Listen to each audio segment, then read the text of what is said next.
Ассалаумағалейкум, құрметті Ихсан YouTube арнасының тұрақты көрермендері. Бүгін бізде ерекше подкаст. Бүгінгі біздің қонағымыз өте ерекше жандар. Иордания Хашимит корольдігінде Ханафи фиқ факультетінің магистранттары, группалас ұстаздар деп айтсақ болады, және де Ақтөбе медресесінің ұстаздары Жаңаберген ұстаз және Данияр ұстаз. Қош келдіңіздер. Қалдарыңыз қалай? Шүкір Аллаға. Рамазан айы құтты болсын, мұбарак болсын. Амин. Алла қабыл етсін. Бүгінгі біздің тақырыбымыз осы отбасы жайындағы кең таралған сұрақтар, адамдардың шешілмей қалған, көп ойландыратын сұрақтар десек те болады. Және де ұстаз, жақында өзіңіздің кітабыңыз шықты, бір үйдегі бөтендер деген. Соның ішіндегі бір адамдарға керекті десек те болады. Бірінші сұрақты кімге қоя берейін? Или ортаға? Ортаға тастай өзіміз алдай береміз. Жалпы бірінші сұрақ, қыз бірнеше жігітпен танысу, жігіт бірнеше қызбен танысу шариғат тұрғысынан қалай? Яғни таңдау көп, енді выбор таңдау деген мәселе қалай? Вариант ретінде сөйлесу. Иә, вариант ретінде сөйлесу. Бисмилlah, альхамдулиллах, вассалату вассаламу аля набийина Мухаммад ва аля алихи ва сахби ажмаин. Құрметті көрермендер, ең алдымен Ихсан орталығының жігіттері, сіздерге Алла разы болсын, елеп ескеріп шақырып жатқандарыңызға. Жалпы енді тақырып отбасы мәселесіне қатысты болғандықтан, бұл отбасы мәселесі өте нәзік тақырып. Кім көрінген бұл мәселеде сөйлей алмайды деген секілді. Енді осы отбасылық өмірде 9 жыл тәжірибеміз біреуге мүмкін аз болар, біреуге көп болар деген секілді. Осы 9 жыл тәжірибемізде және де өмірде көргеніміз, қоршаған ортада болып жатқан оқиғаларды көріп, содан топшылаған ойларымызбен бөлісу мақсатында келіп отырмыз мұнда. Ең алдымен сұраққа оралатын болсақ, жалпы Мұхтар ағамыздың мынандай бір өлеңі бар да. Махаббат қайсар заңғаршын, кез келген адам өрлей алмаған.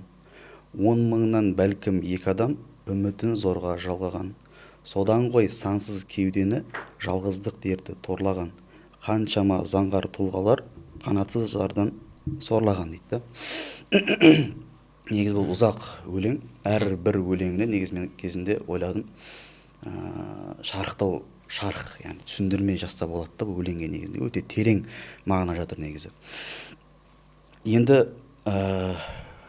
үлкен өмірге қадам басатын кезде ерлі-зайыптылар міндетті түрде таңдаудан қателеспеу керек. Қазақта сөз бар ғой. Ең бірінші мамандықтан қателеспе, одан кейін жардан қателеспе, таңдаудан қателеспе, жар таңдаудан қателеспе деген секілді. Егер де сенің таңдаған жарың қателікке алып баратын болса, соған ұрындыратын болатын болса, онда осы таңдауының артында тұрып беруге тура келеді. Қазіргі таңда өкінішке қарай көптеген жастар қыз балықпен немесе әлі жасы келмесе де, әлі санасы жетілмесе де, жауапкершілікті толықтай алуға әлі қауқарсыз болса да, айналасындағы таныстар үйленіп жатыр, немесе нәпсінің қалауымен деген секілді, нәпсінің жетегімен деген секілді отбасылық өмірге қадам басып жатады. Соңында үйленгеннен кейін небәрі 1 ай немесе ары барса 1-2 жылдан кейін қазіргі статистикаға сүйенетін болсақ, көптеген жастар ажырасып кетіп жатыр да. И сол таңдауының артында не үшін ажырасып жатыр дейтін болса, сол қате таңдауының артында тұра алмағандығы себепті да. Яғни егер де адам өзінің таңдаған жарынан қателесетін болатын болса, ол қанатсыз адам секілді болады, қанатсыз құс секілді болады, жаңа Мұхтар ағамыз айтқандай. Енді жалпы бірнеше жігітпен немесе бірнеше қызбен сөйлесу мәселесінде негізі адамның жүрегі ол аманатта. Және де адамның жүрегіне ең үлкен назар түсетін назарлардың бірі бұл Аллахтың назары да. Егер де Аллахтың назары түскен жерге адам қиянат жасайтын болатын болса, оған жалған үміт беретін болса, жеке бұл өте үлкен күнә болып саналады деген. Ғалымдарымыз тарапынан айтылған сөз да, пікір да ол. Мен бір үйдегі бөтендер кітабын жазған кезде 7-ден астам еңбекке негізделіп жаздым да. Яғни өздігімнен былай құрастырған жоқпын. Сол ғалымдардың кітаптары негізделіп жаздым. Сол кітаптардың ішінде айтады, адамның жүрегіне жасалған қиянат ең үлкен ауыр күнәлардың бірі екен да. Сондықтан да жігіт қызбен сөйлескен кезде вариант ретінде бірнеше қызбен сөйлесуге болмайды. Бұл шариғатта категорически тыйым салынған нәрсе. Ашықтап айтып кетсек. Яғни мысалға былай. Мен Гүлмира деген бір қызды ұнаттым әлеуметтік желіде, мысал ретінде айтып Иә. отырмын. Сөйтіп енді сөйлестік әлеуметтік желіде. Қазір айтады ғой, жаңағы хитпа мәселесінде ол бір-ақ рет, үш-ақ рет кездесу керек, әлеуметтік желіде сөйлесуге болмайды деген секілді. Ол баяғы заманда қалған нәрсе да. Қазір заман талабы, ол ондай нәрсе жоқ, яғни ол міндетті түрде жаңағыдай махрамдардың алдына барып алдында сөйлесу керек, махрамдардың алдында танысу керек деген. Жоқ, әлеуметтік желіде егер де шариғаттың талаптары сақталатын болса, әлеуметтік желі танысуға болады. Енді сол Гүлмира деген қызбен таныстым. Енді бір-екі сөйлескен кезде мәлім болады ғой, сенің адамың адам емес па деген секілді. И сол уақытта қатар ма тең ба? Қатар не істедім мен? Басқа Эльмира деген бір қызбен сөйлесіп жүрмін да. Мынау болмаса мынау болып қалады деген секілді. Бұл нәрсе болмайды. Неге? Өйткені ана қызға сен үміт беріп тұрсың. Ал адамға үміт беріп, ол жүрегіне қиянат жасаса, ауыр күнәлардың бірі да ол. Егер де бұл қызбен сен тағдырыңды ұштастыра алмайтын болсаң, көзің жетсе, оған жауабын беру керексің. Айналайын, міне болды, көрдік, сөйлестік, пайғамбардың сүннетін орындадық, бірақ екеуміз бір-біріміздің адамымыз емес екен. Осы жерден қояйық деп ара қатынас үзу керек. Ал бізде қазір қандай? Жоқ. Бұл дерт қыздар тарапынан да болып жатыр да.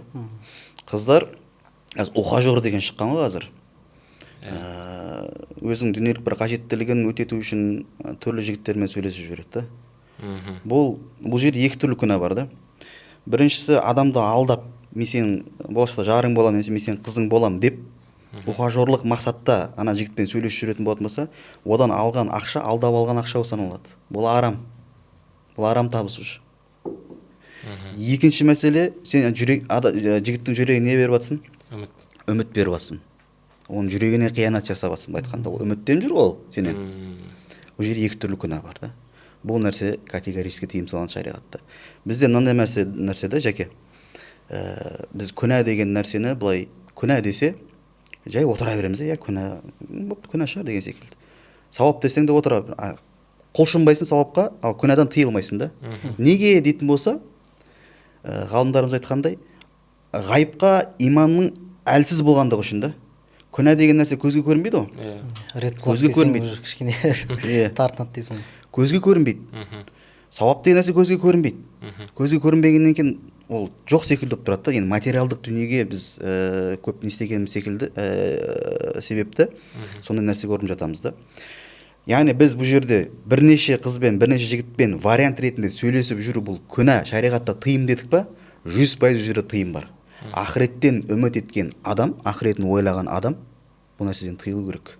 Дұрыс па, Жәке? Жақсы. Сосын қосып кететін мәселе, үйленерден алдын жігіт жалпы нақты үйлену мақсатын қою керек жалпы. Болмаса көпшілігі мысалға үйленем дейді дағы, бірақ ұзақ жылдар бойы жүреді мысалға. Яғни оқуын бітіргенше деп мысалға қызбен сөйлеседі, немесе қыздың оқу біткенше деген сияқты, бір жұмысқа тұрғанша деген сияқты созып жүреді мысалға. Яғни бұл ер кісіге қатты әсер етпеуі мүмкін, бірақ әйел кісіге қатты әсер етеді. Өйткені әйел кісілердің тұрмысқа шығатын бір өтетін өтімді уақыттар болады мысалға.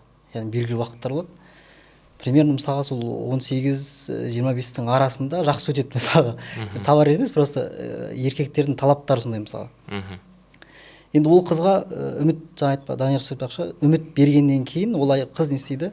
Өзінің болашақта осы жігіттен үйленем деген мақсат болып тұрады.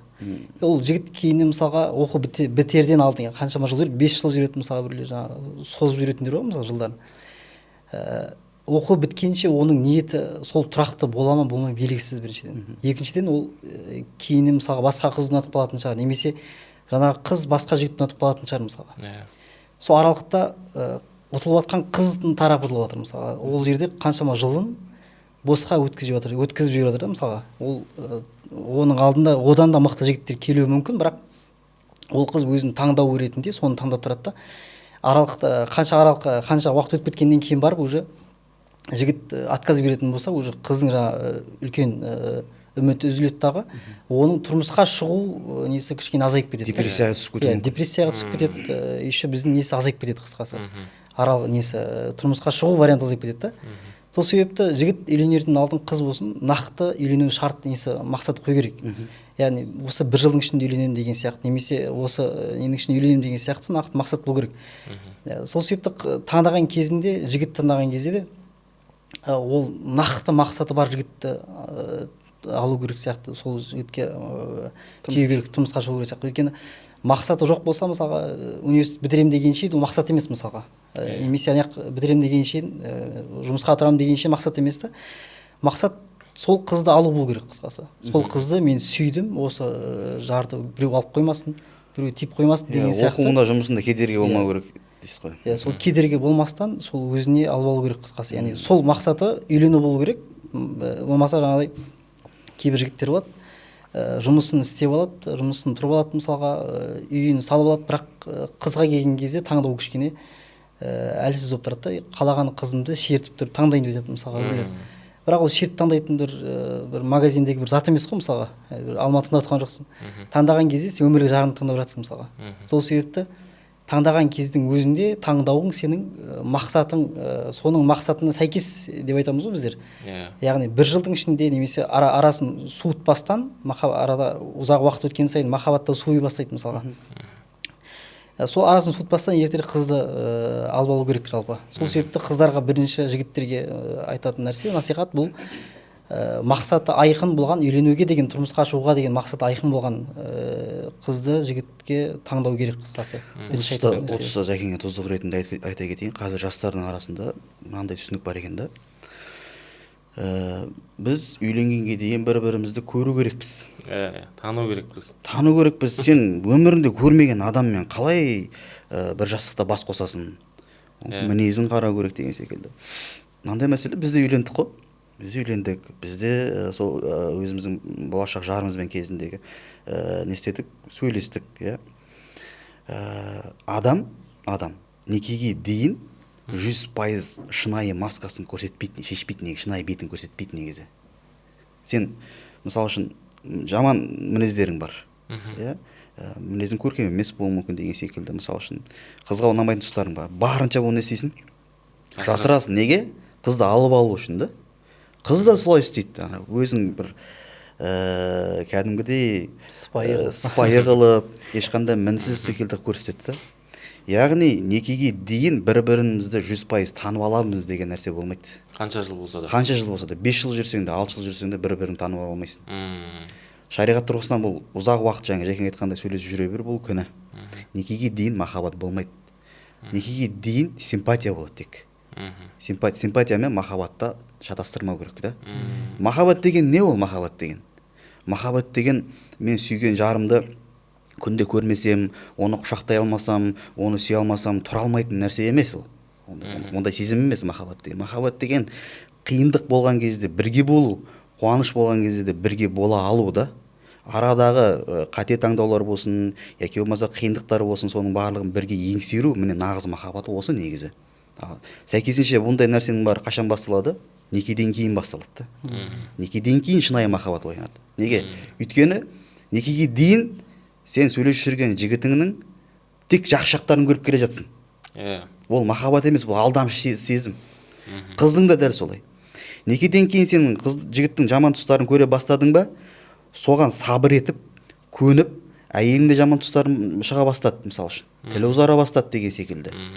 Сабыр етіп, шыдасаң, бір-бірің мінездерін көнсең, міне осы махаббат болады. Ал көне алмай кетіп қалдың ба, ол махаббат емес. Махаббат пен ғашықтықтың арасын ажырататындар бар. Мысалы, ғашықтық деген бөлек, махаббат деген бөлек деп мысалы. Ғашықтық деген сөзіміз мысалға оның тек қана жақсы тұстарын ғана қиялменен жақсы көру мысалға. Ал махаббат деген сөзіміз ол қателіктермен қосып жақсы көру дейді. Мысалға оның қателіктері болуы мүмкін, ол қателіктерін кешіресіз мысалға. Ал үйленердің алдында мысалға осы нәрсе, яғни біздегі муғафала деп айтады жалпы. Кешірімділік сезім, яғни айыптарды жасыра білу. Сіз үйленгеннен кейін сіздің картинаңыздағы жаңағыдай көп сериалдардағы мысалға корейский сериалдардағы примерно қиялы нені айтып береді біздерге мысалға персонажды мысалы әдемі қылып көрсетеді жігіттерді. Бірақ сол сізді ғашық болған жігіт үйленгеннен кейін дәл сондай халде ма? дәл сол халде, дәл сол қателіктерін жақсы көре аласыз ба мысалға? Сіз тұрмысқа алған қызыңыз мысалға ертең бір қателіктер шығып жатса мысалға, сіз сол қателіктер үшін тастап кетесіз ба мысалға? Сол қателіктермен қосып жақсы көру бұл махаббат деп айтылады дейді ғалымдарымыздың түсінігі бойынша. Махаббат дегеніміз сол дейді. Мысалға біреу балықты жақсы көремін дейді, бірақ балықты емес, сол балықтың дәмін жақсы көреді дейді да. Ол балықты жақсы көріп тұрған жоқ, балықтың дәмін жақсы көреді, балықты жегенін жақсы көріп тұр дейді мысалға. Негізі балықтың өзі жақсы көретін нәрсе емес дейді мысалға, айналып келгенде. Сол сияқты жақсы көру мен ғашықтықтың арасын мысалдармен ажырататындар бар еді. Осы әлеуметтік желі тақырыбында тағы қызық сұрақ бар. Осы әлеуметтік желіде танысып үйленіп кетуге бола ма? Жалпы хитба деген нәрсенің шариғи нормасын айтып жіберсеңіздер. Жәке? Айта беріңіз. Әлеуметтік кезінде біздің ата бабаларымыз, ата әжелеріміз, аналарымыз дейікші, қалай үйленді? Үйдің үлкендері таңдап береді. Пәленше ауылда осындай жігіт бар екен, пәленше ауылда осындай қыз бар екен.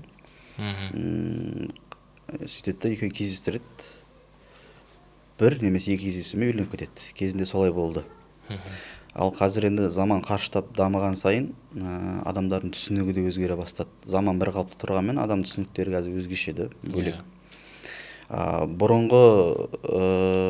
Бұрынғы түсінікпен, яғни бір көріп ала салу, немесе әлеуметтік желіде емес барып жаңағыдай қаяқтан барасың? Ал мен Алматыда тұрамын, жұмыс бастым мысалы үшін, ол үйіне қаяқтан барасың деген секілді қиын ғой. Сондықтан әлеуметтік желі арқылы танысуда ешқандай әбестік жоқ. Бірақ шариғи нормалар сақталу керек. Шариғи нормалар ол қандай ол?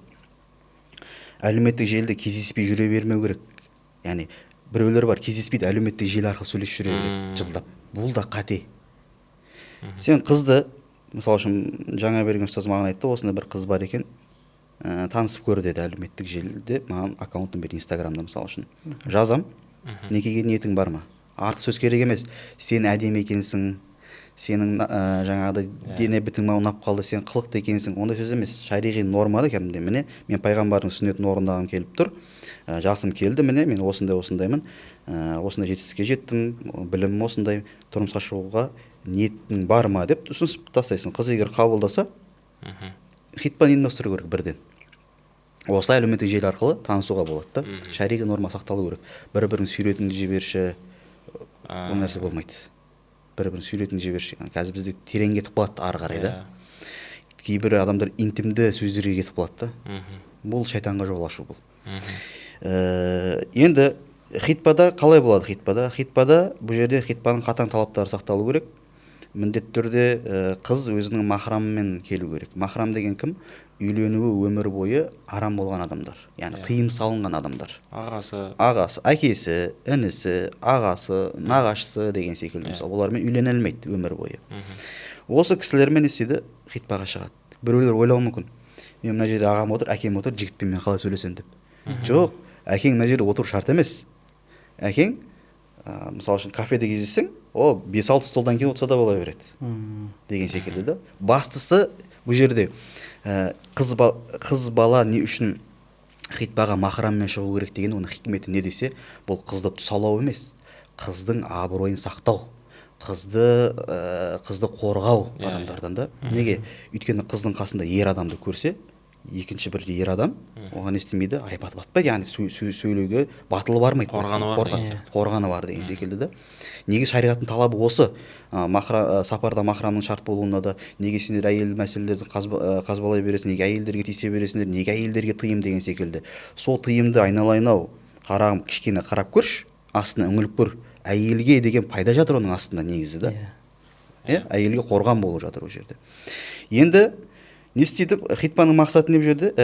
Махрамның мақсаты не? Бөгде ер адаммен ихтилат, яғни араласып, яғни қолдары жанасып, айтқанда жаман бір істер жасап қоймау үшін да махрамның болуы. Немесе қызға бір зиян болып қалмау үшін. Әкесі немесе ағасы, інісі отырады андай жерде, екеуі отырып сөйлесе береді. Қала таңға дейін сөйлес. 2 сағат сөйлес, 3 сағат сөйлес. Ешқандай проблема жоқ. Хитбада тек қана 3 рет қана кездесу керек деген фихта үкім жоқ, жәке. Фихта, фихи кітаптарда біз шамам жеткенше кітап оқытып қойын, магистр, бакалаврда. Өзім негізі фихтың ішінде біздің ұстазымыз айтушы еді, шәкірттер бір мәзһабтың өзін қампып толық оқуға кемі 30 жылдай уақыт етеді дейді. Бір мәзһабтың өзін, Ханафи мәзһабын. ханафи мазхабының тармақтық мәселелері көп. Ғибадат бабы бар, неке, муамалат дейді. Бұның барлығын бір адам толықтай игере алу өте қиын қазіргі таңда да. Сондықтан айтады, сендер біреуің ғибадат бабында мықты болыңдар, сендер біреуің неке бабында мықты болыңдар, біреулерің сауда бабында деген секілді да. Сол сөз әсер етіп, негізі осы неке саласын көп зерттедім да мен өзім. Сол зерттеп қарауым, кітаптарды парақтау барысында мен 3 рет қана хитбаға шығу керек деген ешқандай нас тапқан жоқпын да. Шектеу жоқ.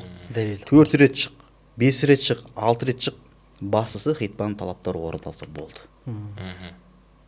Осылай хитбаның шарттары. Кең тарап кетті сол нәрсе, 3 рет қана шығу керек деп. Енді кезінде мынандай мәселе да, жамағат уағыз бен білімнің арасын әлі айыра алмай келе жатыр да. Уағыз деген не ол? Уағыз деген бұл жерде біз уағызшыларды сөгу, уағызшыларды сынау емес. Адам 3 нәрсемен кемелденеді деп мен үнемі айтамын да. Жүрекпен, жүрек нақты, жүрекпен, ақылмен және денемен кемелденеді да. Ақылға ақида азығы керек, жүрекке ихсан азығы керек, ал денеге фиқ азығы керек да. Уағызшылар жүрекпен жұмыс жасайды. Ал адамның жүрегін әсер ете алу үшін эмоцияны қолдану керек былай айтқанда. Эмоция болмаса адам жүрегін ести алмайсың, сен тербете алмайсың, қозғай алмайсың да. Уағыз бұл білім емес. Білім емес деген қалай ол? Алла тағала Құран кәрімде білімді нұр деп сипаттаған. Ал білімсіздікті қараңғылық деп сипаттаған да.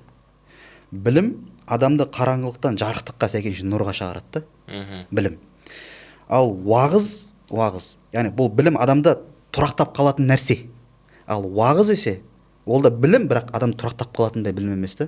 Мысалы үшін мен Еран Ақатаев ұстазымыздың бір керемет бір уағызын тыңдадым да қазір. Осының буымен мен 1 апта жүруім мүмкін да. 1 аптадан кейін бұл басылады да, баяғы қалпыма түсемін мен. Қайтадан. Информация десек болмас, ақпарат. Ақпарат. Буы басылады, кетеді болды. Ал білім есе, сені сол нәрсеге ұрындырмайды екінші рет. Сол қателікке ұрындырмайды білім сенде. Халық бізде қалай? Уағызда айтылған нәрсені үкім деп түсінеді. Уағыз айтылған нәрсені сен ақпарат, эмоциялық нәрсе деп түсіну керексің. Яғни айтқанда сен iPhone заряд азайып жатыр да, 10 болып қалды, зарядқа тықтың, қуатталады. Уағыз сондай. Уағыз керек жүрекке. Бірақ ол білім емес. Әлгіндегідей 3 рет хитбаға шығу керек, немесе кімде-кім зина жасайтын болатын болса, зина бұл қарыз, өзінің қызынан қайтады сол нәрсе деген секілді сөздер кең тараған да. Бұл уағызда айтылған, оның артында адамды зинадан тоқтату негізі. Бірақ фихи үкімге кесең. Адам, мысалы үшін бізде конституцияда заң бар. Сен мынандай істесең, оның жазасы мынандай болады деген секілді, дұрыс па? Фихта да, исламда, дінде де солай бізде. Әр істің өзінің несі бар? Жазасы бар, өзінің беретін бағасы бар да. Оны фих береді. Фихта қарайық. Фихта 3 рет хитбадан 3 реттен көп шықсаң, күнә ме, күнә емес. Егер де біреу зина жасайтын болатын болса, қызынан қайта ма? Қайтпайды. Өйткені әркім өзінің күнәсін істейді, өзі жауап береді. Біреудің күнәсін біреу жауап бермейді. Тақуалығына әсер етуі мүмкін қыздың, бірақ қыздан сенің қыздың зина жасайды деген нәрсе жоқ. Сол сияқты қиысташылар деп айтамыз біздер, қиыс айтушылар, немесе уағыз барысында сондай бір эмоцияға не істейтіндердің кейбір ғалымдар тіпті куәліктерінде қабыл етпеген мысалға. Яғни қиысташылардың куәлігі қабыл етілмейді деген сөздер бар. Өйткені мысалы олар көбінесе жаңа айтқан сияқты эмоциямен айтылып қалатын тұстары көп мысалға ше. Өйткені ол жерде біліммен емес, айтқанда нәрсе сөз бар. Эмоциялық сезім басым болғаннан кейін кейде қателесіп айтып қалуы мүмкін мысалға. Оны күнімізде де көріп жатырмыз мысалға, қателесіп айтып қалған кейіннен жаңағыдай қателігін мойындап жатқандарын мысалға. Жалпы хитба танысу деген бұл жаңа айтқан сияқты құралдар көп қой танысудың мысалға. Ең бастысы шариғи нормаларды сақталып, жаңадан ерсі айтпақшы, қандай сайт болмасын, қандай не болмасын, платформа болмасын мысалға, сол платформаға танысып отқан болса, бұл жерде ең бастысы жаңа шариғи нормалар сақталса, және сол арқылы танып отқан болса, бәлки, иншалла, рұқсат етіледі ғой. Мысалы, анандай сұрақ бар. Мысалға, Инстаграмда сөйлесіп отыр екеуі. Ол жерге керек емес па? Не? Жаңағыдай үшінші бір адам, группа ашу деген сияқты, или екеуі бір жеке сөйлесе бере ала ма? Жоқ, WhatsApp болсын бір-бірімен. Егер де бұны былай ашып қарау керек. Егер де бір қалада тұрса, немесе кездесуі тез болса, жақын арада кездесе алады. Бұндай жағдайда Инстаграмнан жазады, міне осындай ниетім бар деп. Артық сөз жазбайсың. Қабылдаса бірден хитбаға барасың. хитпаға барасың. Ал жоқ, екеуі екі қалада. Мгм. Хитпаға әзірге уақыт жоқ. Мгм. Бұндай кезде енді көп сөз айтылады ғой жерде. Бұл кезде топ ашылып, немесе үшінші адам араға араласу керек болады, қыз тарапынан. Мгм. Қыз тарапынан. Машалла. Енді мынандай бір өте қызық сұрақ бар. Қазір көп естіп жүрмін өзімде, үйлену ол риск дейді. Оған қалай қарайсыздар? Үйлену ризық. Риск. Білмейсің дейді, сен кім келетінін. Мгм. Ол может сен қазір танысып жүрген адамың ертең үйленгеннен кейін ол басқаша шығар. Үйлену сол үшін риск дейді да. Мгм. Сіздер қалай қарайсыздар? Жалпы үйленген кезде жалпы өзіңіздің жаңа айтқан сияқты таңдауларыңыз болады мысалға. Яғни сіз ол үйленген кезде сізге полный ашылуы ол мүмкін емес, мысалы толық ашылмайды, өйткені барынша әркім үйленерден алдын өзінің жақсы тараптарын көрсеткісі келеді мысалға. Бірақ бізде кейбір талаптар бар, мысалы үйленерден алдын сол талаптарды орындаса бәлки дұрыс таңдауға жасап қалатын шығар иншалла. Жаңа айтқан сияқты бірінші таңдау оның пайғамбар айтпақша әйелдердің 4 сипатына қарап таңданар дейді. Мысалға таңдалады дейді, ер кісілер таңдайды дейді. Бірінші сипат дүниесіне қарайды дейтіндер, тегіне қарайды дейтіндер бар, мысалы және де мал мүлкіне қарайды, одан кейін дініне қарайды деген бар. Дін деген мақсат бұл жерде ибалылығы, тәрбиелілігі деген мақсат көзделеді жалпы. Сол сияқты әйелдерге қатысты оның діндарлығына қарау керек. Шынымен тәрбиелі ма мысалға, оны қалай анықтайды? Мысалға соның анықтайтын қазір жолдар көп қой мысалға. Адамның не дейді? Қандай нелерге тіркеліп алған мысалға, қандай подпискасына қарап та мысалы адамдар примерно танысаң болады да, неге тіркелгендеріне қарап. Енді ол арқылы нақты бір өлшем емес, бірақ примерно қазіргі таңдағы адамдардың сондай бір қызығатындықтарына қарап адамдар анықтасаңыз болады мысалға. Бұл бірінші нәрсе. Екінші, оның отбасына қарау керек. Яғни қыз таңдап отқан болсаңыз, оның отбасы қандай, әке-шешесі қандай мысалға. Әке-шешесі сондай текті жерден шыққан ба мысалға, қандай отбасыда өмірге келген. Пайғамбар айтады жаңағы қоқыста өскен гүлдерді алмаңдар дейді пайғамбар. Бұл жерде астын түзетейік, оқырмандар түсінбей қалмасын. Кез келген әке-шеше баласына жаман тәрбие бермейді ғой. Бұл жерде әкесінің шешесінің берген тәрбиесі жаман дегеннен қарағанда бұл айтқан дұрысырақ секілді да. Әке-шешесінің берген дұрыс тәрбиесін бойына сіңіре алмаған қыз деп айтсақ жөн болады да. Өйткені мен де мысалы ол қыз өсіріп отырмын да. Мынандай мәселе бар да бізде. Детская травма деп қояды қазір. Детская травма. Әкесіне ренжулі, шешесіне ренжулі қыздар өте көп. В основном қыздар ренжиді ғой әке-шешесіне деген секілді. Әке кезінде сен совет үкіметінің кезіндегі адамдардың берген тәрбиесі дұрыс болған жоқ. Олар сол нәрсені сен санаңа сіңірді, соның енді оны сен бәрін обновление жасау керексің. Мен айтқан нәрсенің бәрін миыңа сіңірсең, қабылдасаң, соны ары қарай өмірің дұрыс болып кетеді деген секілді. Түбі осыған алып бар айтқан сөздердің барлығы. Бірақ олай нәрсе емес та. Совет үкіметінің кезіндегі ата-аналарымыз өздерінің алдыңғы әке-шешеден тәрбиелерін көрді. Ол сол нәрсені дұрыс көрді. Ол тәрбие сол қоғамға керек тәрбие болды. Ол. Сол қоғамдағы тәрбие біздің қазір заманымызға сәйкес келмеуі мыналардың берген тәрбиесінің қате екендігін білдірмейді. Өйткені бұл замандағы адамдардың түсінігі басқа болған. Мына заманда адамдардың түсінігі мүлдем бөлек. Енді сен мына түсінікпен аласың да, әке-шешеңе қалай сен берген тәрбиесін дұрыс емес деп айтасың. Сол секілді әке-шеше ешқашан балаға дұрыс емес тәрбие бермейді. Бала сол берген тәрбиені не істей алмады? Дұрыс қабылдай алмады қыз. Солай не істеген дұрыс.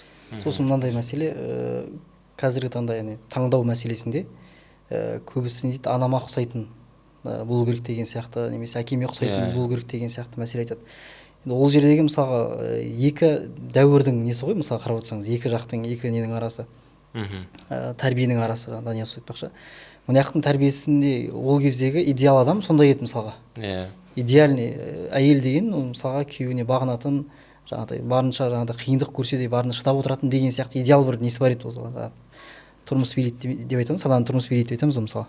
Сол сияқты ол кездегі идеалдар сондай еді да. Қазіргі таңдағы идеалдар басқаша. Яғни қазіргі таңдағы талаптар басқаша. сол сияқты енді ескі идеалменен мысалға сіз салыстыра алмайсыз да, мысалға мына өткен заманның несін идеалын мына жақтағы идеалға салыстыра алмайсыз, өйткені уже мына жақтағы идеалымыз ол уже өтіп кетті, ол қазіргі таңда ол нәрсемен уже қабылданбайды. Қазіргі таңдағы идеалдар уже заманның айтады ғой, заманның түлкі болса таз болып шал дейді мысалға. Яғни сол заманыңызға сай примерно, яғни өзіңіздің талаптарыңызды қоясыз.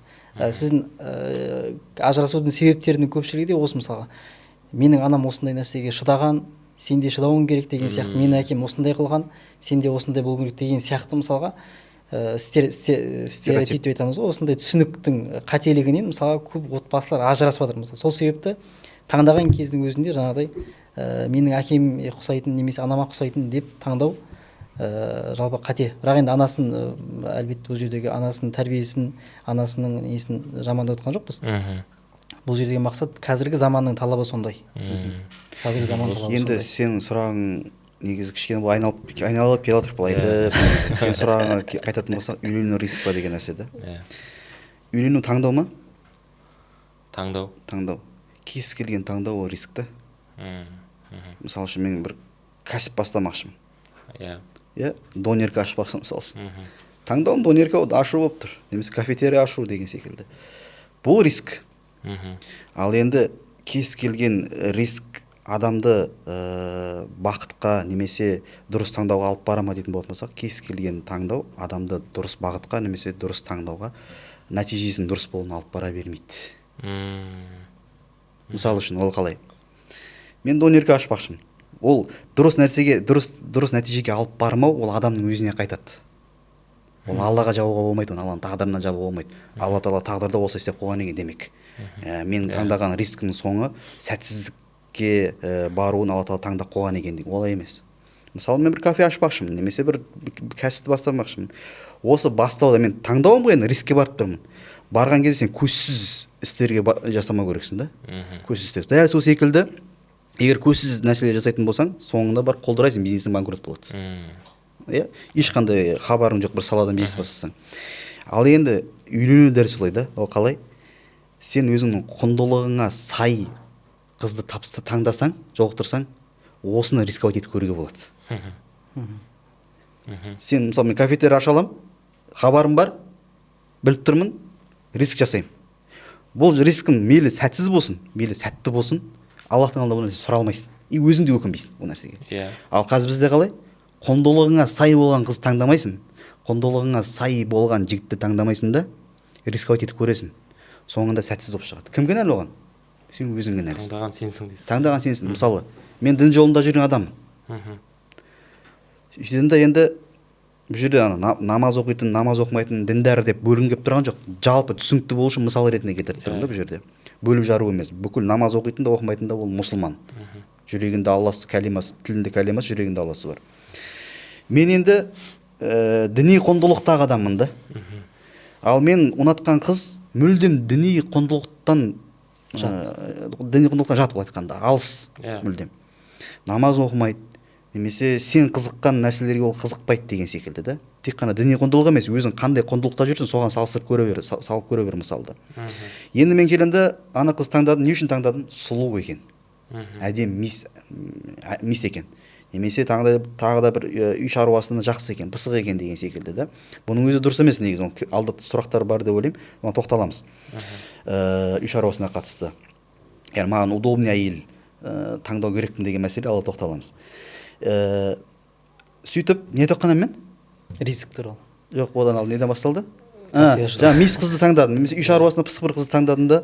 Содан не болды? Үйлендік. Одан кейін енді мен діни құндылықтағы адаммын ғой, сәйкес келмейді мүлдем. Қызығушылықтарымыз, құндылықтарым сәйкес келмейді. Бұл сәйкес келмеген, құндылықтар сәйкес келмеген отбасы негізі 70-80% соңы ажырасады негізі. Сондықтан да үйлену бұл дұрыс риск. Бірақ рискті жасаған кезде өзің құндылығыңа сай жасау керексің. Кафенің өте мысалға оның қай жерге орналасқанына байланысты ғой мысалға. Кафенің мысалға локациясын таңдайсың, мысалға қай жерге өтеді деген сияқты мысалға. Сол сияқты құндылықтар бәрін толтырып барып риск жасаған жақсы. Машалла. Келесі сұрақ. Қазір енді бұл жаңағы бұл қалай термин дейміз бе, коуч дейтін термин. Жалпы отбасыны сақтайтын вебинар өткіземіз, бүйтеміз, сөйтеміз дейтін коучтар бар. Осы коучтарға дініміз не айтады? Олар шынымен де отбасын сақтай ала ма? Олардың жасап жатқан дүниелері. Құрметті достар, егер сіз отбасыңызда сәтсіздікке ұшырап жүрген болсаңыз, күйеуіңізге разы болмай жүрген болсаңыз, күйеуіңіз сіздің талаптарыңызды, сіздің қалауларыңызды, хотелкаларыңызды орындамай жүрген болса, сіз бұндай қорлыққа, бұндай қиындыққа төзу үшін жаратылған адам емессіз. Егер де бір үйде жүріп бір-біріңізге бөтен болып жүрген болсаңыздар, менің бір үйдегі бөтендер деген курсыма жазылыңыздар, сол жерде подробно басыңыздар. Осы курсты алғаннан кейін сіздің проблемаңыздың бәрі шешіледі деп айтатын нелер бар бізде? Коучтар бар. Иә? Жалпы жаңа ненің басында айттық қой, подкасттың басында. Адамның жүрегі аманат дедік, дұрыс па? Адамның жүрегі аманат болған секілді, адамның санасы да аманат екен да. Сана. Мысалы, мен дін білмеймін медресеге түстім. Дұрыс па? Медресе түскеннен кейін білу үшін түстім ғой медресеге енді. Маған білім беріп жатқан адамдар қате білім берсе, тек қана медресе емес, университет болсын, айырмашылығы жоқ. Қате білім берсе, қате бағдар берсе, бұл нәрсеге кінәлі, екеуі де кінәлі. Бірақ в основном жауап беретін жауапкершілігі көп тарап қайсы? Оны қате мағлұмат берген адам да. Қате мағлұмат берген адам. Мен осы жүрген подкасттар немесе дәрістерде айтамын, мынау қазіргі коучтардың, отбасы коучтардың тауып жүрген табысында өте үлкен сұрақ белгі бар. Адал арам болуында. Неге? Өйткені жәке білесіз, бізде асбаб рибх талата дейді да, яғни рибх деген пайда. Пайда табудың 3 себебі бар. Егер сен қалтаңа түскен ақша, немесе құлқыннан өткен бір түйір ас, осы 3 себептің біреуіне байланбаса, сенің тапқан табысың арам болады. Ал кім арамнан табыс жейтін, арамнан лұқма жесе, ол лұқма денеге бір кесе ет болып бекітілсе, яғни бір кесе ет болып бітсе, сол ет тозақта жан күймейінше ол жәннатқа кірмейді деген хадис бар. Енді қараңыз, 3 себеп қандай ол? Біріншісі, амал деп қояды, жұмыс жасайсың. Қолыңа күрек алдың, немесе компьютермен қалам аласың, жазасың, и кәсіп ақша табасың содан. Екіншісі, мәл деп қояды, ақша тастайсың. Жәкең 10 миллион тастады, мен 10 миллион тастадым, 20 миллионға бір бизнес бастадық та, одан түскен табыс адал. Егер шариғи норма сақталса. Үшіншісі, доман деп қояды, кепіл болу. Яғни бір адамның бір істі жасауына сен кепіл боласың. Егер сол істе ол сәтсіздікке ұшыраса, мен жауап беремін. Сол іске орналастыруым, немесе сол амал жасатқандығым үшін одан мен не аламын? Ақы аламын. Бұл ақы маған адал. Не үшін? Адал қылып тұрған нәрсене кепіл болуым. Ал енді мынау коучтардың жасап жатқан табысы, ісінің содан түскен табыс, адал ма арам ба деген мәселеде қарайық. Бірінші бұлар не сатып отыр? Информация сатып отыр. Енді сенің, жаңа біз айттық, адам санасы аманат деп. Сенің берген информацияң, егерде адамға беріп жатқан информацияң дінмен ұштаспаса, біз дін ұстанатын мұсылмандармыз, қазақпыз біз, ата-бабамыздың барлығы, сен қалама, қазақ деген атау қашан берілді, сол сәттен бастап ол мұсылман қазақ. Екінші, біз дәстүрімізден айырылмауымыз керек. Сенің беріп жатқан нәрсең дін мен дәстүрге ұштаспаса, екеуін ұштастыра алмаса, беріп жатқан информацияң, мағлұматың адамның өмірін бақытты қылуға емес, керісінше бақытсыз қылуға алып барады. Бақытсыз қылып барады. Сосын коучтардың, мен сені бақытты қылам, мен сен проблемаңды шешем дейтін мықты коучтар да бар, мойындаймыз оны. Мықты кәдімгідей отбасы мәселелерде маман болған коучтар жетерлік елімізде бар да ондайлар. Бірақ салыстырмалы түрде қараған кезде сауатсыз, діннен де әрпін білмейтін, дәстүрді мүлдем пысқырмайтын, бізге дәстүр керек емес, дәстүрдің тозығы көп деген секілді сөздерді айтатын коучтар да өте көп та. Осы секілділердің берген мағлұматы, отбасын бақытты қылып жіберемін дейтін сөздеріне мен келісе алмаймын. Неге? Өйткені отбасын бақытты қылып жіберетін, екі жасты бақытты қылып жіберетін нақты формула жоқ отбасында. Осы формуланы орындасаң, сен бақытты болып кетесің деген формула жоқ. яғни мен мысалы үшін мен алдыма келеді, кеңес сұрауға келеді ерлі зайыптылар. Осы ерлі зайыптыларға берген кеңесімді мен екінші бір ерлі зайыптыларға өтпейді ол. Әлгі саған информация беріп жатқан отбасы коучтар сенің әйеліңді мүлдем білмейді мінезін. Қандай екенін бірге өмір сүріп көрген жоқ саған. Сен әйеліңмен бірге. И дәл сол секілді сенің күйеуіңмен де өмір сүріп білмейді мінезін, қандай екендігін. Жалпылама түрде айтады. Енді қара, қазіргі таңда мен жүрген подкастымда, дәрістерде айтамын. Қазіргі таңда көптеген ер адамдар әйелдердің ақысын бере алмай жүр. Бере алмағандығы себепті көптеген біздің әпке қарындастарымыз феминизмдік санаға жеңілуде. Санаға жеңілуде.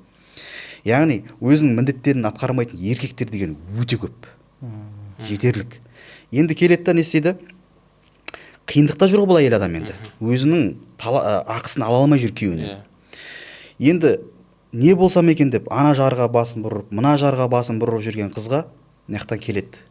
Бір коуч келеді да, жалпылама түрдегі жаңағыдай формуласын айтады айтқанда. Сөйтті да, енді оған әдемі да сол ситуациядан шығаруға да шығаратын сөз болып тұр. Не істейді? Соған жеңіледі болды. Сосын басқаша әйел шығады үйде. Сол үшін айтамын мен, жігіттер, сен қазір әйеліңе дұрыс бағыт бағдар бере алмасаң, дұрыс бағыт бағдар беру үшін еркектердің өзі білімді болу керек. Дүниеви де білімді болу керек, шариғи де білімді болу керек. И материалда да ол қуатты болу керек. Ер адам. Егер сенде осы нәрсе болмаса, әйеліңе дұрыс бағыт бағдар бере алмасаң, түптің түбінде әйеліңе сырттан бағыт бағдар беретін адам сен қалама шығады. Қазір мен айтам жігіттерге, жігіттер, сенбесеңдер тексеріп көріңдер. Бірінші феминизм не екендігін біліп алыңдар, бірінші феминизм деген не екендігін. Көбісі айтады маған, сен феминизм не екенін білмей оттай бересің деген секілді сөз айтады да.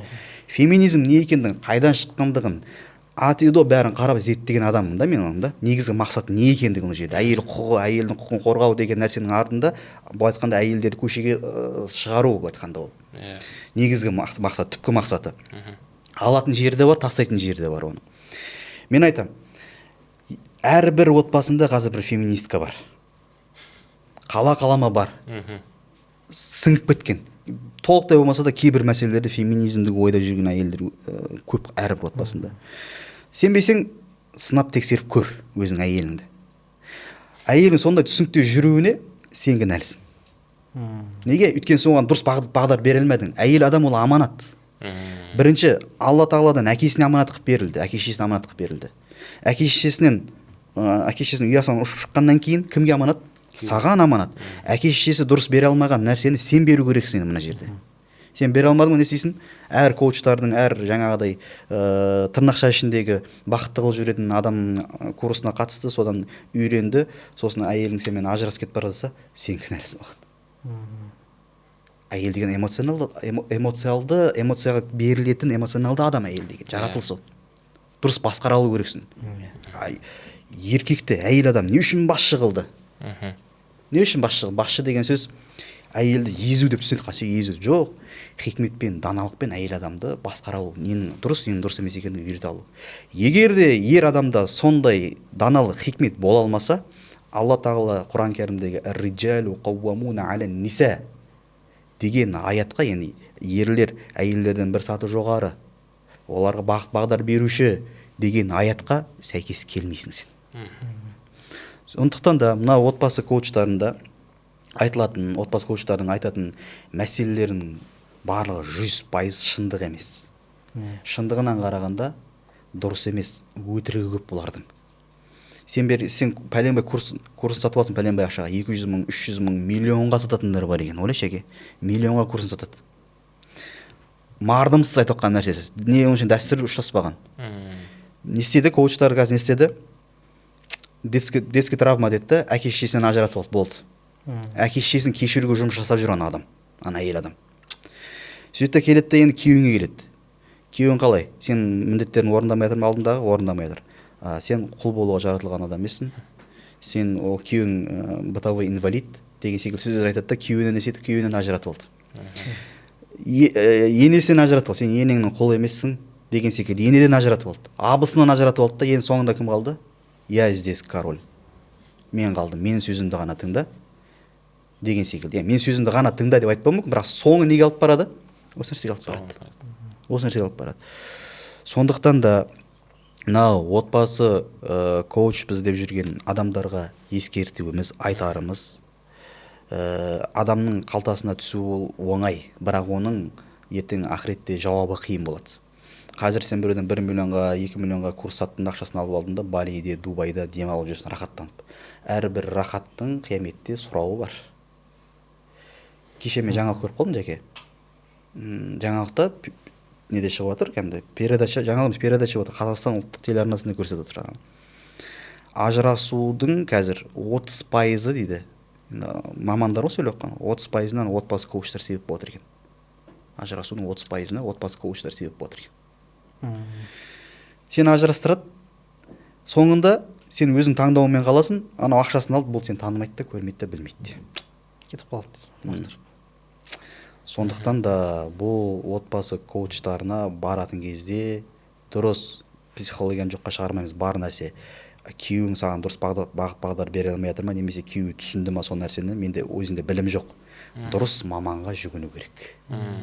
Дұрыс маманға. Жалпы коучтар мен психологтардың арасын ажыратады кейбіреулер мысалға. Коуч дегеніміз көбінесе болашақпен жұмыс істейді дейді мысалға. Болашақтағы бағдарларменен сізге не айтады? Ақыл кеңес. Жоспар құрып, ақыл кеңес айтады мысалға. Сол болашақта өткен өміріңізді ұмытасыз да, болашақта ғана көздейсіз мысалға. Болашағыңызға ғана түзеп отырасыз. Ал психологтар мысалы көбінесе өткен жараларменен жұмыс істейді мысалға. Өткен өміріңізде болған оқиғаларменен жұмыс істейтін дейді психолог. Екеуінің арасын ажыратады. Біздің Қазақстанда мысалға жақсы коучтер бар жалпы. Жақсы жаңағыдай отбасы коучтер. Ол коучтердің арасы бөлінеді. Қаржылық коучтер деп мысалға отбасы коучтер деген сияқты бар. Біз айтып отырғанымыз, талқылап отырғанымыз отбасы коучтеріне қатысты жалпы отбасы коучтері. Отбасы коучтерінің ішінде біздің Қазақстанда жақсы ақыл айтып, жаңағы жақсы несін бағдарын беріп жатқан жақсы коучтер бар. Мысалға мен өзім көретін Ахан Мергенбай деген жігіт бар мысалға. Жақсы, машалла жақсы нелерді айтады. Сосын неге қатысты Елжас Ертайұлы деген жақсы ағамыз бар, ол да жақсы нелер айтады. Сол кісілерді тыңдасаңыз мысалға бәлки отбасын сақтап қалу үшін жұмыс істейтін шығарсыз. Отбасыңыздан ажырау үшін емес, қысқасы. Реклама. Келесі сұрақ осы коучқа байланысты. Мынандай бар сіз. Жаңа дұға сатам, бақытыңды ашам, жаңағы қасиеттерден дұға оқып берем деп. Осындай курс сату қаншалықты дұрыс? Діннің осындай нәрсеге үкімі қандай? Қандай үкім береді? Дұға сату, тағы бір заттарды сату құлшылыққа қатысты мәселеде. Бізде мынандай мәселеде осы жерде кеңінен ашып түсіндірейік. Жаңа айттық біз, келген табыс үш нәрсеге негізделу керек дедік. Кепіл болу, ақшаға және де амалға жұмыс жасайсың. Осыдан түскен нәрсе адал болады, табыс. Енді бізге былай деп сұрақ қояды. Сендер стористеріне шығарасыңдар ғой? Мен осындай курсыма қатыс. Фихтан курс бар, ақидадан курс бар, араб тілінен курс бар деген секілді. Бұда тұрған не бар? Сен де ол жерде информация сатасың. Бізде ол жерде информация сататыр. Не айырмашылық бар деген секілді. Бұл шариғи нормаларды дұрыс білмегеннің сөзі да енді ол. Бізде мынандай истижар аля тоа деген бар да. Бір құлшылыққа жалдану, немесе сол құлшылыққа біреуді жалдап алу да. Ақы беріп жасату, орындату деген мәселе. Фихта бұл нәрсе батыл, яғни рұқсат емес, тыйым салынған негізі. Негізі үкім осы. Енді бұл қағидада, кез келген қағидада не болады? Исключение болады. Оны бізде фихта истихсан деп қояды. Исключение, яғни тысқарлық. Жалпылама айтылды, құлшылықты жалға жасауға болмайды деді. Жалпы қағида. Осыдан тысқары шығарасын бір үкімдерді. Соған исключение деп айтады. Енді бұл тысқарлықта жасайтын, исключение жасайтын кім? Ғалымдар. Мен емес, сіз емес, ғалымдар. Ғалым деген кім ол? 21-ші ғасырдың ғалымдары емес, 4-ші, 6-ші, 7-ші хижри сол жерде өмір сүрген ғалымдар да ол кісілер.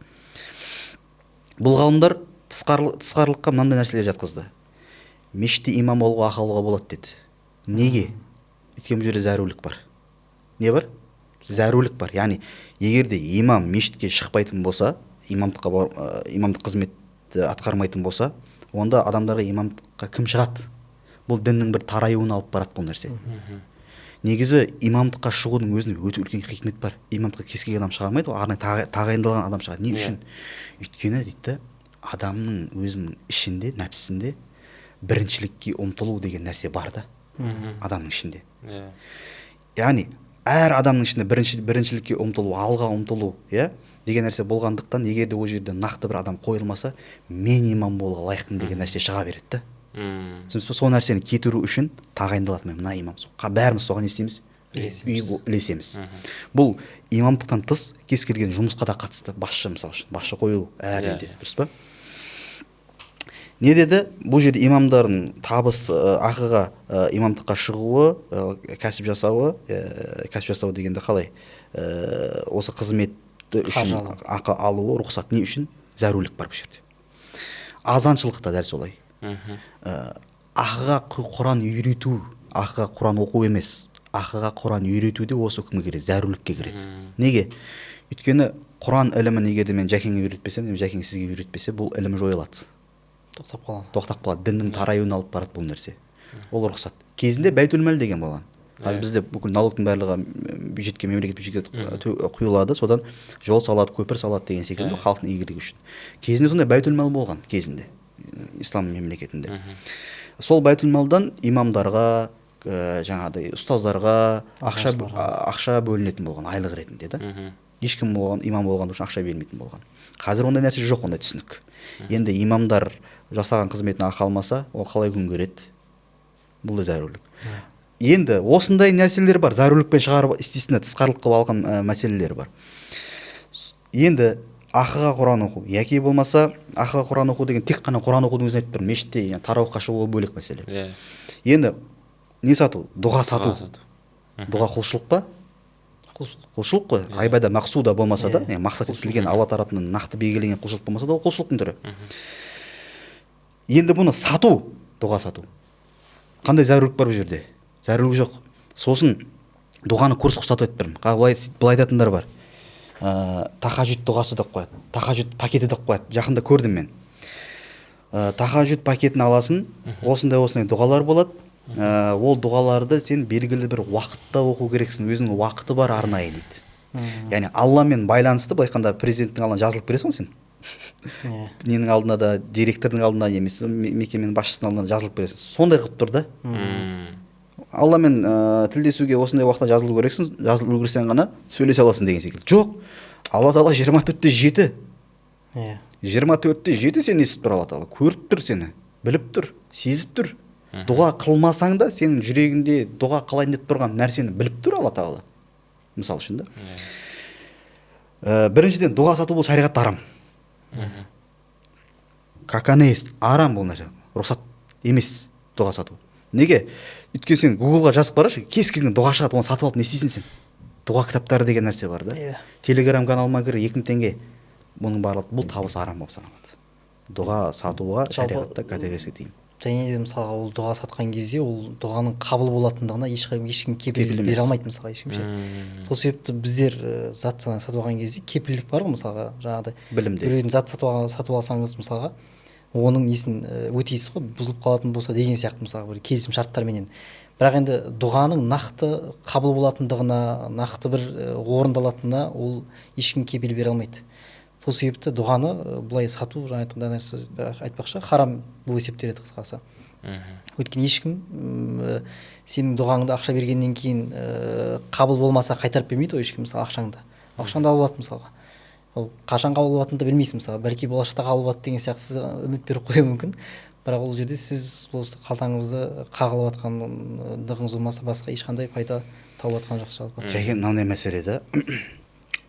Пайғамбарымыз бізді әрқашан реалистікке бағыттағанда бізді, реалдық көзқарасқа қарауға бағыттаған бізді. Реалист болу керек мұсылман адам. Шынайылық. Оның көрінісі Ухуд шайқасында көрінеді екен да. Ухуд шайқасында кейбір ғалымдар айтады. Бұл нақты басым бөлігі ғалымдар айтқан пікір емес. Кейбір ғалымдар, бұл жерде біз хикметін бір пайдасын аламыз да. Ухуд шайқасында пайғамбарымызға Алла Тағала білдірген, жеңілетіндігін білдірген, білген пайғамбарымыз негізінде. Алла Тағала білдірген да Ухуд шайқасында. Неге дейтін болса, анау садақшыларға, Жабал Урамаға садақшыны қояды ғой садақшыларды. Осы жерден жылжымаңдар. Қайта-қайта ескертеді, қайта-қайта ескертеді да. Ескерту олардың түсіп кететіндігін пайғамбар білген ана жерде негізі. Егер де Алла тағалаға пайғамбарымыз бір дұға қылса, я Раббым, Ухудта маған жеңіс бер десе, Алла тағала оған жеңіс береді. Өйткені Аллахтың хабибі кім? Пайғамбарымыз ең сүйіктісі, пайғамбарлардың ішінде. Кез келген пайғамбарға дұға берілген, қабыл болатын дұға берілген. Қылса Ухудта жеңіс табатын еді. Бірақ пайғамбарымыз дұға қылған жоқ. Не үшін дұға қылған жоқ десе, ғалымдар айтады. Мұсылмандар қиындықпен бет-бет тұрып үйрену керек та. Алынан қиындықпен бетпе-бет тұрып үйрен, сол қиындықты еңсер. Мынандай екен да, адам бар ғой, өзіне берілген сынақты, қиындықты еңсермей, сол қиындық, сынақ айналып келе береді адамға. Әртүрлі формада келеді. Әртүрлі формада келеді. Сондықтан да берілген қиындық пен сынақты адам еңсеру керек екен да. Пайғамбарымыз сол Ухудта дін дұшпандарымен қарсы тұрып, қиындыққа төтеп беріп, қиындықты көздерімен көрсін деген нәрсеге қалағанда пайғамбарымыз сол үшін дұға қылған жоқ дейді ғалымдарымыз. Енді қазір біз қандаймыз? Жоқ. Басымыз кәсібіміз жүрмей қалса, дұға бар ма? Кәсібімді жүргізіп жіберетін. Үйлене алмай жүрді, үйлендіріп жіберетін дұға бар ма, ұстаз? Яғни біз өзге қауымдар Мұса алейхиссаламға өзінің қауымы келіп айтады ғой. Біз тамақтан жалығып кеттік құрсын. Бізге аспаннан тамақ жаудыртшы деген кезде не істейді? Сендер өздеріңе берілген жақсы нәрсені айырбастамақсыңдар ма деген секілді аят түседі. Яғни олар Мұса алейхиссалам қауымы не істеген? Дайынға тап болған. Алма піс, аузыма түс деген секілді да. Біз қазір солардың мінезімен мінездеріп бара жатырмық та, қашы. Сондай Мұса алейхиссалам қауымының табиғатымен ұқсас болып бара жатырмық та. Бүкіл нәрсенің барлығын дұғаға жауап. Айналайын ау, кәсібің дұрыс болмай жатыр ма? Сен қара бірінші. Қай жерде минус бар? Қарыздан құтылатын дұға бар ма? Адам қарыздан құтылу үшін бірінші не керек адамға? Ниет керек. Қарыз қайтару қиын ғой негізі. Қиын. Алатын кезде әдемі аласың, берген кезде қиналып бересің да. Ең бірінші шынайы қайтарам деген ниет болса, Алла тағала жолдарды ашып береді да. Жоқ, дұғасын істей жүре береді. Дұрыс, дұға мұсылманның қаруы, бірақ дұға салдармен ғана күреседі да, себеппен күреспейді. Себебімен сен өзің күресу керексің. Өзің күресу керексің. Машалла. Бастапқы негізгі тақырыпқа қайтсақ, қайтадан сіз бағана айтып қалдық қой, жаңағы ер адам соны бағыт бере алмағысы, әйеліне бағыт бере алмаса өзі кінәлі деген сияқты. Мынандай сұрақ болып тұр.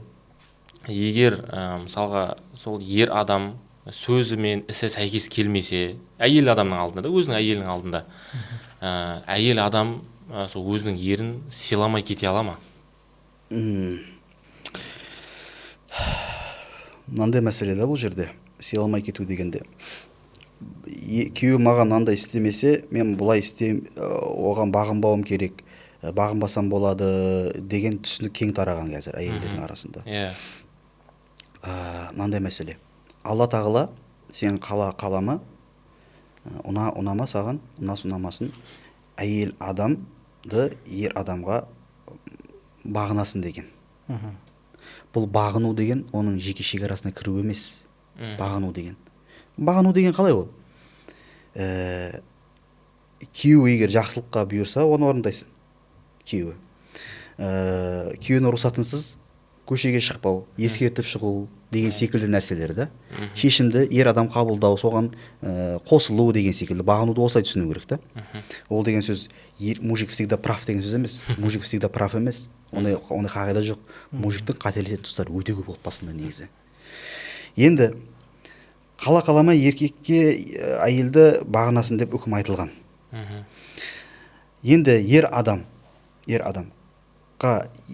әйелі қашан бағынбауға болады деген нәрсені де ғалымдарымыз фиқх кітаптарында жазып кеткен. Ғасырлар бойы. Қандай? Егер де бағынбауы хақпен болса рұқсат. Хақпен болса рұқсат, ал хақсыз болса рұқсат емес. Енді осы ашайық, хақпен бағыну, хақсыз деген не ол?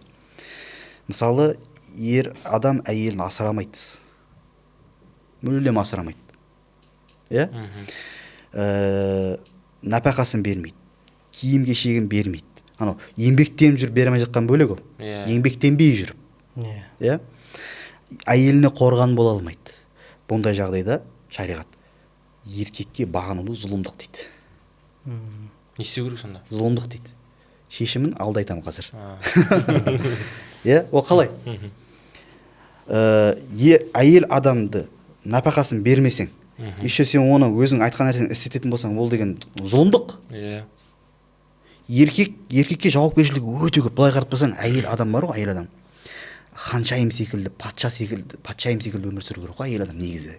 Ислами принциппен өмір сүретін болса негізі, нормамен өмір сүретін болса, ол қалай?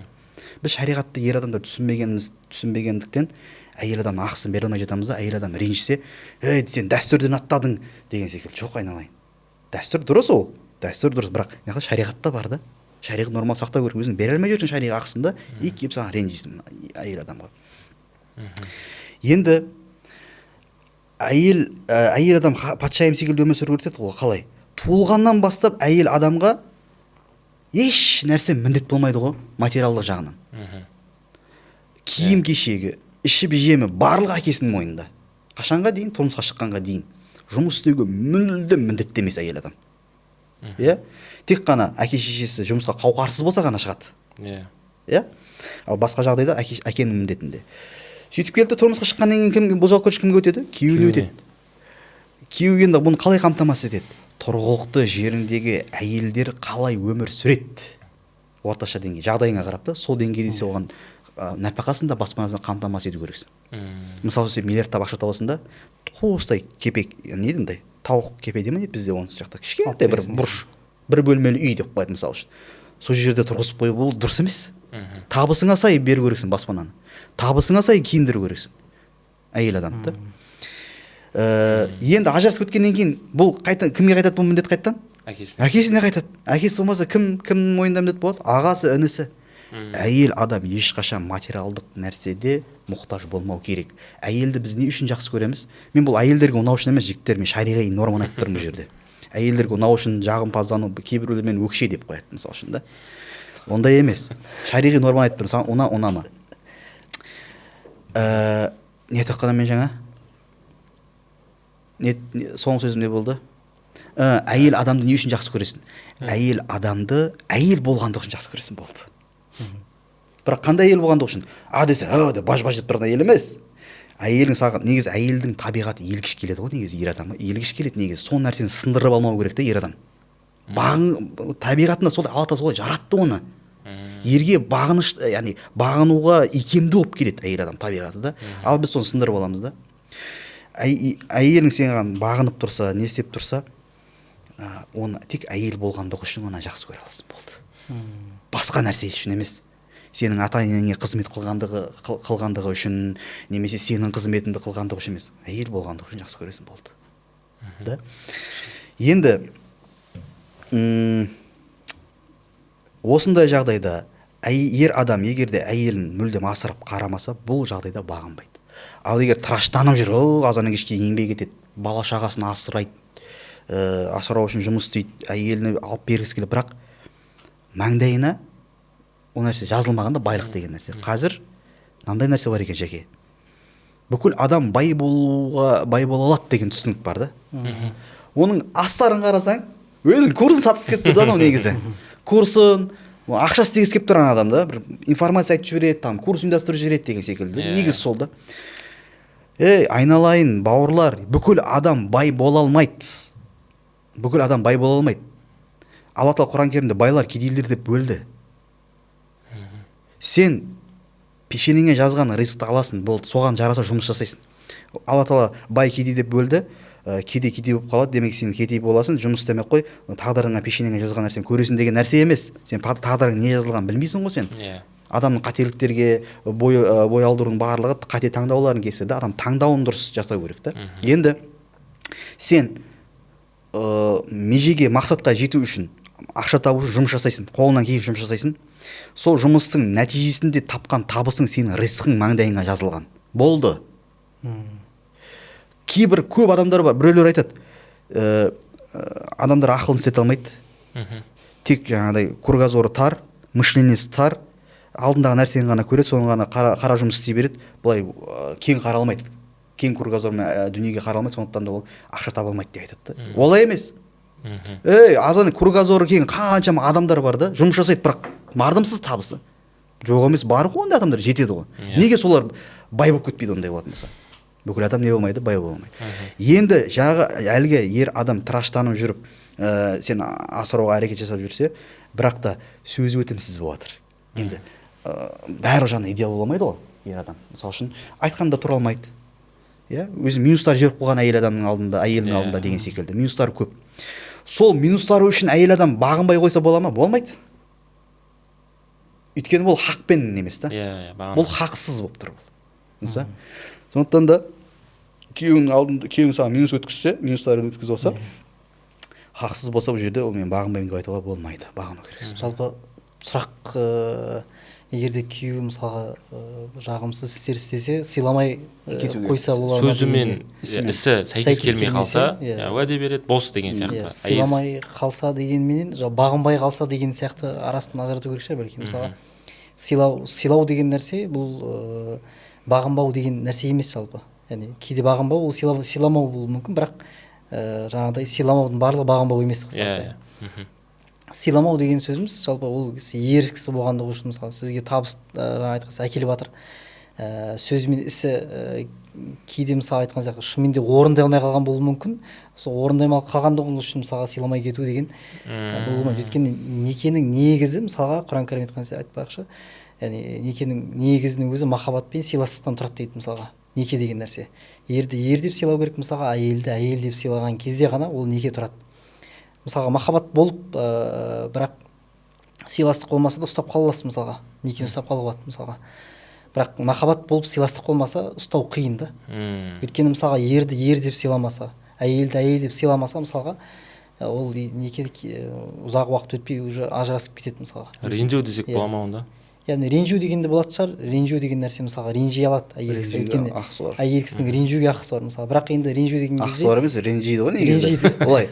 Еркек әйелге ренжи ала ма деген мәселе. Мысалы еркек әйелге ренжи ала ма мәселесі. Мысалға менің өзім көзқарасым бойынша мысалға былай. Әйел кісінің ренжу себебі бөлек та, ер кісінің ренжу себептері бөлек мысалға. Ер кісі майда заттарға ренжімейді мысалға. Ренжісе үлкен бір себептерге ренжуі мүмкін бір. Үлкен бір айтқан нәрсені орындамай қалу деген сияқты мәселелерге.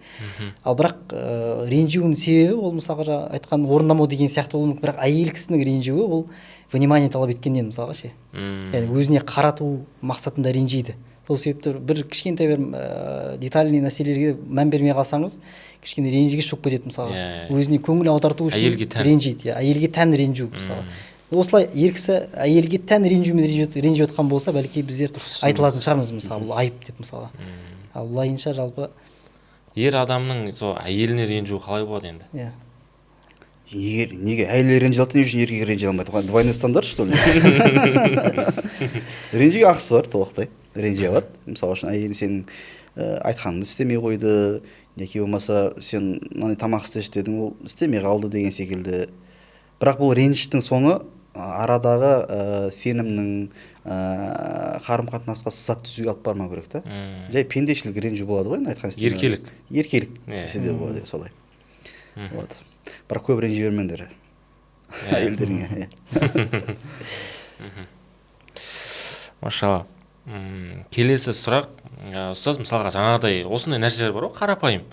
Соны енді көбінесе қыздар қауымы деп ойлаймын, ер адамдарда бар шығар, кез келген бір өмірлік бір кеңестерді жаңа неден сұрайды? ChatGPT дейді ғой. Содан жазып сұрайды, немесе пәтуа сұрайды. Осы қаншалықты дұрыс? Өмірлік кеңес сұрау, одан пәтуа сұрау. Пәтуасыздан не пәтуа сұрайсың дейді. Жалпы қазіргі таңда жасанды интеллект деп айтамыз ғой біздер. Жасанды ол бәрі жасанды болып қала береді мысалға. Жасанды болып қала береді. Жасанды сіздің жасанды интеллект, жасанды болғаннан кейін бәрі жасанды ол. Сіздің эмоциялық сезіміңізді білмейді мысалға, қандай күйде тұрғаныңызды білмейді. Ол живой адаммен сөйлескен сияқты, ол сізге жауап бере алмайды мысалға. Ол просто өзіне жасанды жасалған нәрсесін ғана сізге ұсынады. Енді жасанды интеллекттердің пәтуа сұрауға бола ма деген мәселеге келетін болсақ, енді біздер қазір муфтияттың өзі қазір мысалға имам деген нәрсені шығарды ғой мысалға. Имам мысалы сондай нәрсені шығарып жатыр мысалға, сондай шығарамыз деген айтты ғой. Енді бұл жердегі жасанды фәтуалар мысалға, бұл жерге муфтияттың жасаған недегі еңбектері бар ғой мысалға, солардың барлығын сол компьютерға базаға қояды мысалға. Сол базадан сіз қойған сұрағыңызды сол базаның ішіндегі жауаптармен жауап беріледі да қысқасы. Ол жерде өзінің ойынан айтылып жатқан жоқ, ол жерде бар информациялармен ғана жауап беріледі мысалы. Сол себепті егерде жаңағыдай жалпылама ChatGPT-ден сұрау кішкене қате шығар. ChatGPT-ден фәтуа сұрай беру мысалға. Және фәтуа сұраған кезде де кейде өмірлік фәтуалар болады мысалға. Өміріңіздің жағын шешіп жатқан сондай мәселелерді барынша имамдардың өзінен жеке сұрау керек. Қазір ChatGPT-мен сөйлестіңіз, мысалға имаммен сөйлестіңіз, екеуі доступ жағынан бірдей ғой мысалға. Сөйлесе аласыз, телефоны бар мысалға. ChatGPT-ден сұрағаннан гөрі тірі имамнан сұраған жақсырақ деп беремін жалпы. Мынандай мәселеде ChatGPT жасанды интеллект, мен жалпы оның дұшпанымын негізі. ChatGPT-дің дұрыс технология дамып жатыр, пайдалануымыз керек. ChatGPT бізге көмекші құрал ретінде ғана жұмыс жасау керек та. Ол сенің рөліңе кіріп кетпеу керек. Қазір адамдар ChatGPT-ді өзінің өміріне кіргізіп, соған рөлдік бір қызмет беріп, ChatGPT-мен өмір сүрген адамдар бар.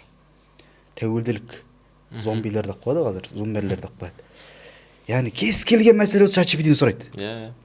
Пәтуа былай тұрсын жәке. Өмірлік. Мен мына қызға кеп тұрмын. Мына қыз қалай суретін жіберіп, мысалы үшін да, солай істейтіндер де бар екен да. Маған сұрақ жауап айтарын көп ұйымдастырамын мен. Қарбыз жібереді. Мынау қалай, мынаны қалай істеймін деген секілді. Осы жақында біреу ChatGPT-ден емдік кеңес сұрап өліп кетейін деп қалған, сәл болмай қалғанды, сәл қалған өліп кетуіне. Мысалы үшін да көп бұндай. Яғни ChatGPT сен өзің өміріңе кіргізіп, оған бір өмірлік бір рөл беруге болмайды. Жасанды интеллектке. Жасанды интеллект бұл бар ғой, адамға бейімделеді да. Мысалы үшін сен менімен сөйлесесің ғой, неңді айтасың, өмірлік бір істеріңді айтасың, немесе жаңағыдай сөйлесесің, соны бойына сіңіреді да, и саған бейімделіп жауап береді ол. Сені ренжітпейтіндей қылып жауап береді. Сондықтан да өмірлік мысалы отбасылық мәселе болсын, ChatGPT-ден кеңес алуға болмайды. Ал пәтуа ол мүлдем екі бастан болмайды пәтуа сұрауға. Өйткені неге? Жасанды интеллекттің базасында 4 мәзһәптің мәселелері, пәтуалары істеген ішіне құйылған. Ол соған негізделіп жауап береді. Мен көп мәселе некеге қатысты сұрақ қоямын ғой. Сұрақ қоюымнан мақсат неге түсірем? Скринге түсіріп, жамақты көрсету да. 3-4 рет рилс түсірдім соған қатысты. Қате жауап береді дегенде. Некеге қатысты сұрақ қоясың, мүлдем Ханефи мазхабының жоқ нәрсемен жауап береді да саған. Мынандай мәселе. Жәкең ғалым адам. Мен амми, яғни қарапайым адаммын да. Қарапайым адамға не міндет? Ғалымға ілесуі міндет. Мына кісіге мен ілесуім керек. Осыдан сұрайын мен. Білмесіңдер білім иелерінен сұраңдар еді ғой. Сенің мойныңа жүктелген нәрсе сұрау. Бұл кісі оған жауап береді. Енді бұл кісі маған жауап берді. Жауап бергеннен кейін қате жауап берсе, бұл кісі мен сұра алмаймын нәрседен. Неге? Өйткені өзіме міндет болған нәрсе мен орындадым, атқардым. Сұрадым мен ғалым бұл кісіден. Ол қате пәтуа берді бұл кісі. Өз жауап береді қияметте соған. Мен амалым дұрыс болып шығады Аллахтың құзырында. Енді жауапкершілікті осы кісі алып тұр. Енді дәл осыны алып қарайық та ChatGPT-ге қояйық. ChatGPT осыны жауапкершілік арқалай ма? Көтермей өзіне қойсаң кет ары дейді. Жоқ дейді. Мен ондай жауапкершілікке мен жауап бермеймін дейді айтқанда. Сондықтан да ChatGPT-ден сен бір мәселені сұрадың. Қате жасасаң сол амалды. Қате болып шықса сол амал. Қияметте өзің жауап бересің сол іске. Сондықтан ChatGPT-ден дүниелік мәселелерде пәтуа сұрамай, тек қана көмекші құрал ретінде ғана пайдаланасың. ChatGPT-мен қазір кітап жазатындар қаптап кеткен ғой. Осы жақында мен бір кітапты ашып қалдым, қарадым. ChatGPT-мен құрылған тексттердің барлығы. Ол шаблон сөздер қолданады да. Құрмалас сөйлемдер көп болады ішінде ChatGPT-дің ішінде. Көбісі ойлайды, сен ChatGPT деп айта бересің, ChatGPT деп айтуың бір несі, сен белгісі ана ұзын сызықша белгісін, ана бізде хабарлы сөйлемнен кейін сызықша қойылады ғой. Дефис бар, үлкен сызықша бар. Дефис екі қосарланған сөздің арасына қойылса, ал үлкен сызық хабарлы сөйлемнен кейін қойылады да. Бұл мынандай нәрсе деген кезде бұлдан кейін не қойылады? Сызықша қойылады хабарлы сөйлемнен кейін. Енді осындай нәрсені көріп сен шашып бүйтіп айта бересің. Жоқ, құрмалас сөйлемдер өте көп. Бол, егер деген секілді сөздер көп қолданады да. Әлі кітапты ашып бассам сондай ғой барлығы. Келесі сұрақ, келіннің ата енемен тұруы және сол ата енеге қызмет етуі міндет па? Жеке айта берейін ба? Жалпы Сіз дәстүр жағымен ұштастырыңыз, мен үкім жағын айтайын. Және тағы бір сұрақ, сосын сол жаңа келіннің ата енемен бірге тұрмаймын деп айтуы, міндет қызмет етпеймін деп алуы, солай шекара қоюы дұрыс па қыздардың? Жалпы некеде бізде неке деген нәрсе жалпы екі ерлі зайыптылардың арасында келісім ғой, неке деген нәрсе мысалға. Енді сол келісімді баста не мақсатта үйленіп жатыр мысалға, соны ашып табу керек. Біреулер үйге келін керек деп үйленетіндер бар мысалға. Үйге келін керек, немесе жаңағыдай анама қызметші керек деген сияқты нәрселермен үйленеді мысалға.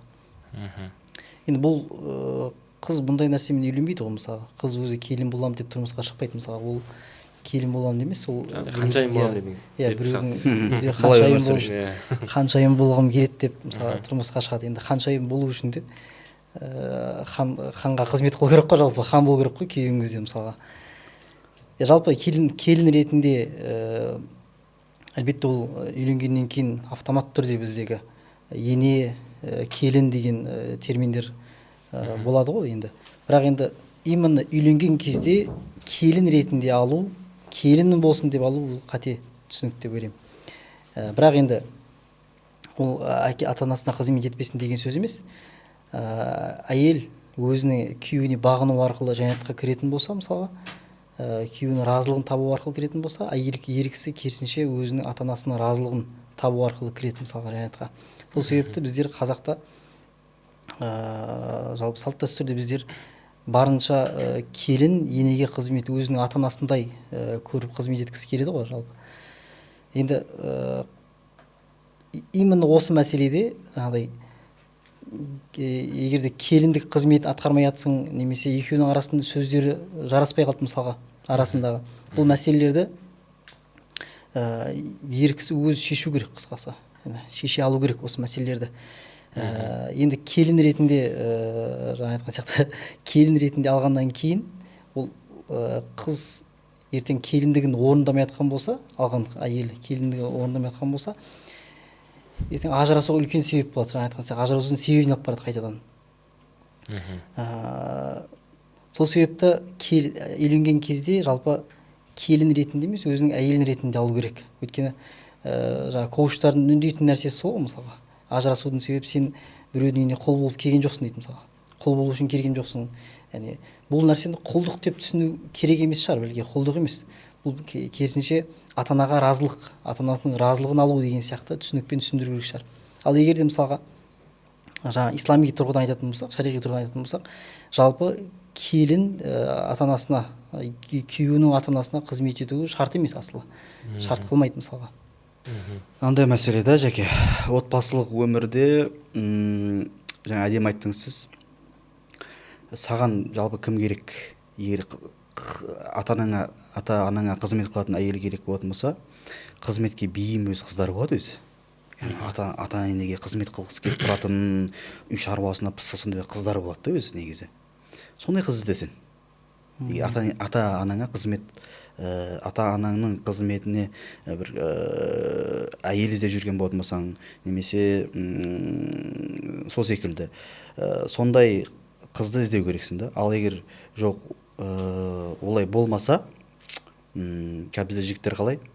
Жаңағыдай түріне қарап, жаңағыдай оның кейбіреулер қазір мал дүниесіне қарап та іздейтіндер шыққан қазір деген секілді.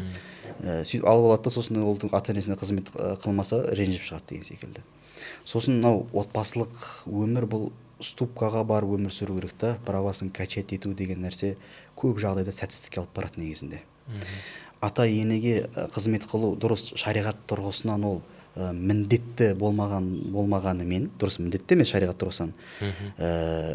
Бірақ та ескеру керек бұл жерде. Егер де отбасында бірнеше бала болса, бірнеше бала болса, немесе бір ғана бала болса отбасында, сенің күйеуің ғана жалғыз бала отбасында, и оның қартайған ата анасы бар, қызметті қажет етеді.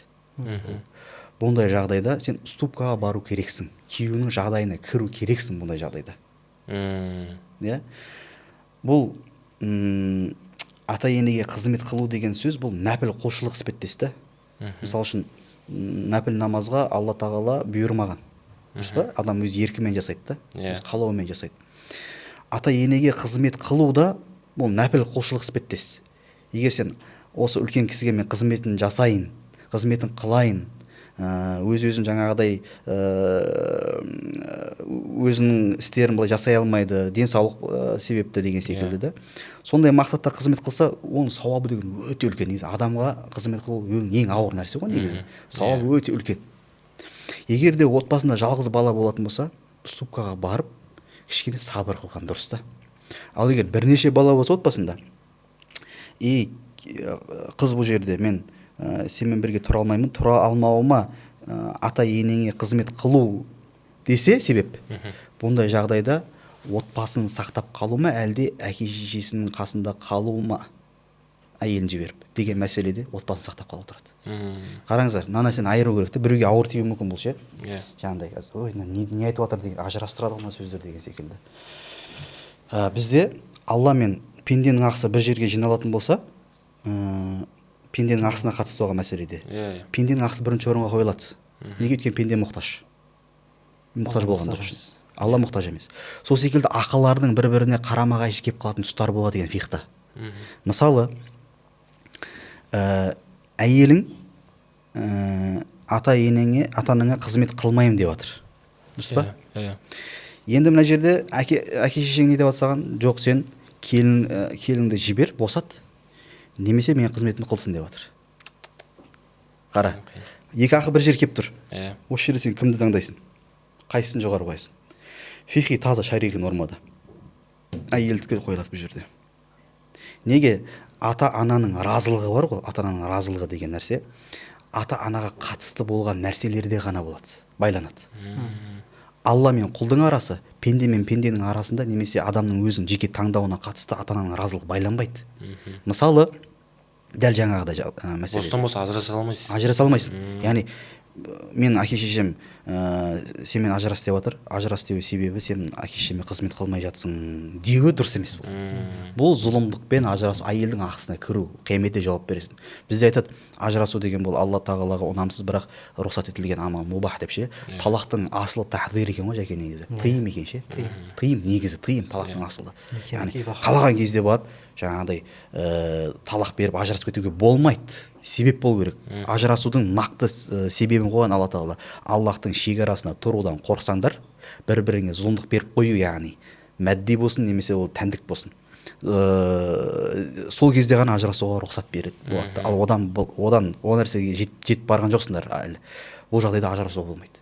Енді мына жағдайда әке шешең айтып отыр, саған әйеліңмен ажырас, немесе маған қызмет қылсын деп отыр. Әйелің айтып отыр, мен оған қызмет қылмаймын деп отыр. Әйелінің шариғат бойынша әйелдің құқығы бұл жерде бірінші орынға қойылады. Енді сен не істейсің? Сен өгізді де өлтірмеу керексің, арбанды да сындырмау керексің. Праваңды качет етіп, яки болмаса шариғатта осылай екен деп шорт кесуге де болмайды бұл жерде. Манипуляция ойнатып па? Иә. Жоқ, манипуляция дегенде, манипуляция тоқталамыз қазір. Оның жақсы жағы бар, жаман жағы бар ше манипуляцияның. Егер адамға басшы даналық деген, хикмет деген нәрсені берген ғой, осы жерде сен саясат ойнату керексің.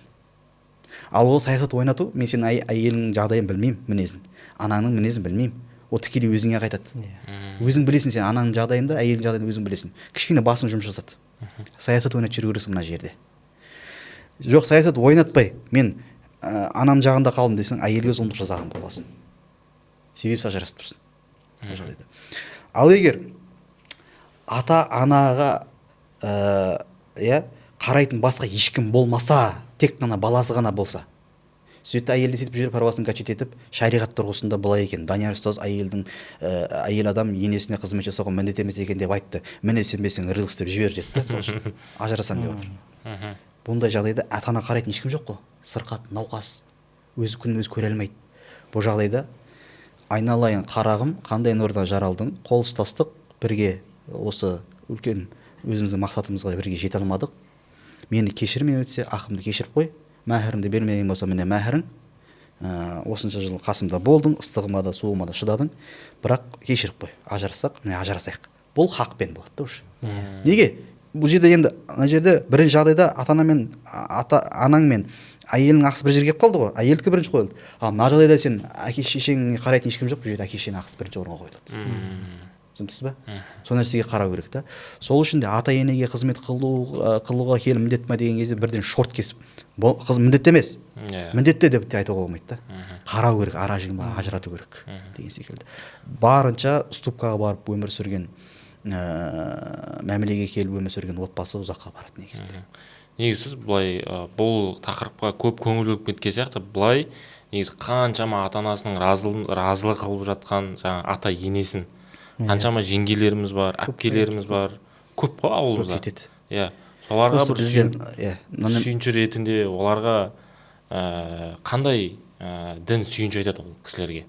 Ата-анасына разы қылып жүргендерге. Иә, ата енесін, күйеуінің. Жаңа біз айттық қой. Нәпіл намаз оқысаң Алла тағала сауабын береді. Дұрыс па?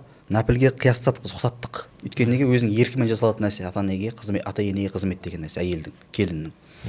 Ата енеге қызмет қылған әйел адамға, яғни шариғатта міне мынандай 10 мың сауап, 20 мың сауап деп айтылмаған, сауап өте көп. Оның сауабын Алла тағала қияметте өзі береді. Өйткені адамға қызмет жасау деген ең қиын нәрсе ғой негізі.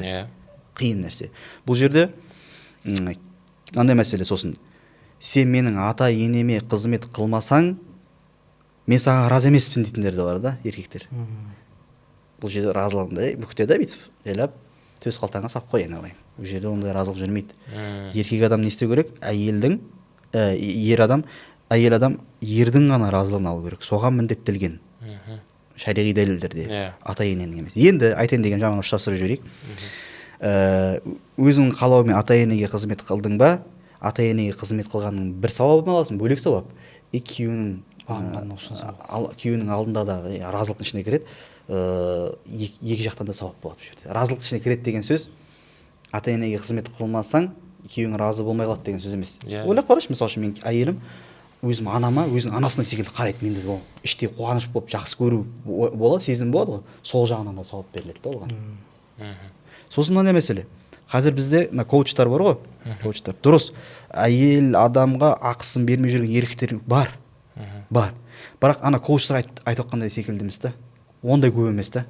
Түсіндірсіз ба? Олар не істейді? Өздеріне жазған, консультациясына келген адамдардың сөздерін алады да, әлеуметтік желіге шығарады. Как будто бүкіл Қазақстанда дәл осындай жағдай болып қандай. Мықты еркектер бар. Әйелдің ақысын орнына қойып жатқан, хикметпен, даналықпен басқарылатын еркектер өте көп та. Оларға да қара күйе жағылып отыр да. Ал олар не істейді? Жоқ, әйелдің эмоциясын ояту керек. Бүкіл еркектермен жамағат көрсетесін. Ол не істейді? Сен курсын сатып алады, кітабын сатып алады деген секілді. Барлығы келгенде қалтаға түсу. Ел арасында сөз бар, жаңағы олар әйелін жаңағы қинап орамал таққызады деген сияқты. Осындай сөз. Орамал ма, ниқап па? Ниқап болсын, орамал болсын, паранже. Жалпы бұндай нәрсе, бұндай сөз қаншалықты дұрыс, қаншалықты рас? Бізде дінде зорлық жоқ деген қағида бар. Дінде зорлық жоқ. Мысалы, қаншама пайғамбарлардың әйелдері не болған? Кәпір болған. Иман келтірмеген. Мысалы үшін әйелдері. Бірақ ол пайғамбарлар әйелдерімен ажырасып кетті ме? Ажырасқан жоқ әйелдер. Әйел болып қалды. Қазір бізде сен әйелің орамал кимесе, орамал тақпаса, намаз оқымаса, бірден талағын беріп жіберу керек. Ол әйелін ажырасып кету керек деген нәрсе бар да. Көбінесе бұл сәләфиттер тарапынан да айтылады да. Сосын ниқапқа міндетті дейді, қазір тоқталамыз. Біріншіден, шариғи таза фиқи үкім бойынша, мейлі ол сенің анаң болсын, мейлі сенің әйелің болсын, мейлі туған бауырың болсын, бір рет қана ескертесің болды. Бір рет қана. Айналайын қарам, Алла тағала Құранда осылай парыз деген екен. Сен орындау керексің. Еркектер отбасының бақташысы, әйеліне жауапты дегеннен мақсат осы да. Яғни сен өзіңе жүктелген міндетті бір рет айтумен, ескертумен түсіресің мойнынан болды. Ал бірақ ол бір рет айтып қойдың, ары қарай жүре береді дейсіз емес. Көркем мінезбен уағыздайсың, дағуаттайсың, шақырасың, бірақ қинаусыз. дінде зорлық жоқ. Келсе альхамдулилля нұр үстінен нұр. Бір рет ескерткеннен кейін не істейді мойнынан, ол сені түседі, ары қарай тағы не істей бермейсің. Енді анау күштеп ниқап кигізу мәселесінде, ниқап мәселесінде бізде пікірлер бар. Ханафи мазхабы ішінде түрлі пікірлер бар. Уәжіп деген пікірлер бар, мустахаб деген пікірлер бар. Енді қазір бізде конституцияда заң бекітілді, шықты уже заң, күшіне енді ол. Қоғамдық жерлерде бетті жауып жүретін атрибуттар қолдануға болмайды, тағуға болмайды деген нәрсе шықты, дұрыс па? Сәләфиттердің немесе ханафиттердің ішінде де фихта сәләфизм бағытына ұқсас болған топтар бар. Ол жайлы біз алда бөлек подкаст құрамыз, Алла нәсіп етсе. Солардың несімен айтып тұрмын мен бұл жерде. Олар не істейді? Жоқ, бұл мәзһабта немесе мынандай ғалымдар осы ниқабты уәжіп деген екен, міндет деген екен деген секілді пікірлерді айтады олар да. Айтады. Енді оларға айтарым да мен, дұрыс, ондай пікір бар мәзһабтың ішінде. Бірақ мустахаб дегенде пікір бар мына жақта. Дұрыс па? Қайсысы қуатты емес деген мәселе ол бөлек та, оған кірмей қояйық. Ерікті ма, ерікті емес деген нәрсеге келейік та. Енді сен дәл мына нәрсені, сенің пікіріңмен, уәжіп деген пікіріңді біз алып орындауда еріктіміз ба, ерікті емеспіз бе? Сенің бұлай айтуыңнан пайда бар ма, жоқ па? Орындай аласың ба, орындай алмайсың ба? Алмайсың, заң шықты. Дұрыс па? Ерік жоқ бұл жерде енді. Адамдар да сол сенің пікірің айттым, оның пікірін айттым. Жаңағы ханафи мазхабының ішінде кішкене сәләфиге бағытталған ханафи топтар және сәләфиттерге айтып тұрмын мен. Сенің уәжіп деген пікіріңді адамдарға міндеттеп ол күнәға қалдырған дұрыс па, әлде мустахаб деген ғалымның пікірін алған дұрыс па? Фиқ деген нәрсе адам өмірін тығырыққа тіремейді. Түсініпсіз ба? Ал ол қайсысы қуатты, қай ғалым былай, ол бөлек мәселе да ол. Уақиқта, практикада асыра алмау мәселесін айтып тұрмын бұл жерде. Енді әйеліңді орамалдың өзін күштеп кигізе алмайсың, ниқапты мүлдем екі бастан не істей алмайсың, кигізе алмайсың. Жәке не дейсің осыған қатысты? Жалпы ықтималдылық көп жерде бір үкім шешіліп айтылмайды мысалға. Яғни ықтималдылық көп жерде деген сөз мысалға бір мәселеде сүннет деген үкім болуы мүмкін, уәжіп деген үкім болуы мүмкін, мустахаб, мубах деген үкім болуы мүмкін. Арасындағы нені уже муштахид ғалым шешеді. Мысалы сол ненің сол жақтың имамдар шешеді, сол жердің нелеріне қарай. Мына үкім сүннет үкім осы жерге бізге сай, мынау уәжіп үкім сай деген сияқты таңдалады. Енді бұл жерде ниқабқа қатысты жаңағы бір емес, бірнеше көзқарас болғандығы үшін ықтималдылық көп, қысқасы. Бір үкімді шорт кесіп, осы үкім деп айту болмайды, бұл есептемейді өйткені. Сол бірінші айтатын нәрсе. Екінші мәселе, кейбір ағымдардың бір белгісі ол догмат келеді мысалы. Догмат, яғни кішкене қаттылау келеді үкімдерге. Яғни бір жақта үкімді қаттылық танытып отқан болса, уже кішкене догматтық бір сипат бар деген сол. Догматтық сипат бұл ағымның сипаты осы етіп кетеді. Сол себепті бұл сипаттан адам сақ болу керек, қысқасы. Қандай не болса дағы, мысалы, қазір көріп жатқандығымыз осы догматтық сипаттағы кейбір ағымдар бар мысалға. Сол арасын ажыратуымыз керек екен. Машалла. Келесі сұрақ, жаңағы өмірлік ұстанымын пәтуа жиіден сұрайды деп жатыр ғой, жасанды интеллекттен. Егер осы отбасы мәселесінде ерлі-зайыптылар ұрысып қалып, өздерінде бір идея болмаса үлкендерге жүгінуге бола ма? Сол өздерінің ұрысын, өздерінің проблемасын айтып, үлкендермен ақылдасу әулеттегі. Мынандай мәселеде отбасының ерлі-зайыптылардың арасындағы мәселелер негізі сыртқа шықпау керек. Қазір ана коучтардың тілімен айтқанда мамсик күйеулері бар. Ондай бар шынымен де, ондай күйеулер бар. Қалай? Кез келген әйелімен арасы проблема болды ма, бірден анасына жүгінеді. Анасына барады, әкесіне барады, ағасына барады деген секілді. Солардың кеңес, ақыл сұрайды. Біріншіден әйелің сенің анаңа тұрмысқа шыққан жоқ қой, әкеңе тұрмысқа шыққан жоқ, саған тұрмысқа шықты. Сені жауапкершілік ала алатын адам деп тұрмысқа шықты саған. Хикметпен, сенде хикмет бар ер азамат деп шыққаннан кейін туындаған мәселеге проблемаға жауапты сен өзің бірінші табу керек, шешу керексің. Жауапкершілікті өзің алу керексің бірінші. Ата-анаңа жүктеп қоюға болмайды. Иә. Яғни біз ата-анаға қашан жүгінеміз үлкендерге деген сұрақ қой. Бүкіл есікті ажырасуға дейін, мысалы үшін ажырасу болса мына жерде, оған жеткенше бүкіл есіктің бәрін қағып шығуымыз керек. Есіктің қағуы бұл 10 есік болса, мысалы үшін соның 6-ау, 7-еуі өздерінің арасында болады да ол. Иә. Түсінесіз ба? Мәмілені дұрыстайды, есік қағады, мәмілені дұрыстайды, өзінің мінезін дұрыстайды деген секілді. Оны істеп келіп жатыр, істеді, шешім жоқ. Енді не істеп жатыр? Соңғы есікке жетем дегенше, яғни ажырасу есігіне жетем дегенше, үлкендерге жүгінесің. Үлкендерді ортаға саласын. Міне, соңғы не ма? соңғы шешім. Үлкендерді саласын, міне, бізде осындай жағдай болып жатыр деп. Айтасың. Сол кезде айтқан кезде де қарау керек. Ол үлкендер діни құндылық, отбасы құндылық, дәстүрге қалай деген секілді де сондай нәрсені ұштастыра отырып ақыл бере алатын болса, соларға жүгінесің. Ал бірақ негізгі мәселенің барлығы өздерінің арасында шешілу керек. Неге? Өйткені сен күйеуіңді сенен артық ешкім білмейді, әйелің сенен артық ешкім білмейді. Отбасының арасындағы мәселе сыртқа шығып кетпеу керек. Өздерінің араларында шешу керексіңдер де. Қазір бізде қалай? Жоқ. Күйеуім осындай істеп жатыр, мамасына күнде жеткізіп отыратын әйелдер бар да. Бұл дұрыс емес бұл нәрсе. Сен мамаң, анаң сенің күйеуіңнің мінезін, несін білмейді ғой. Өмір сүріп жатқан жоқ дейсің.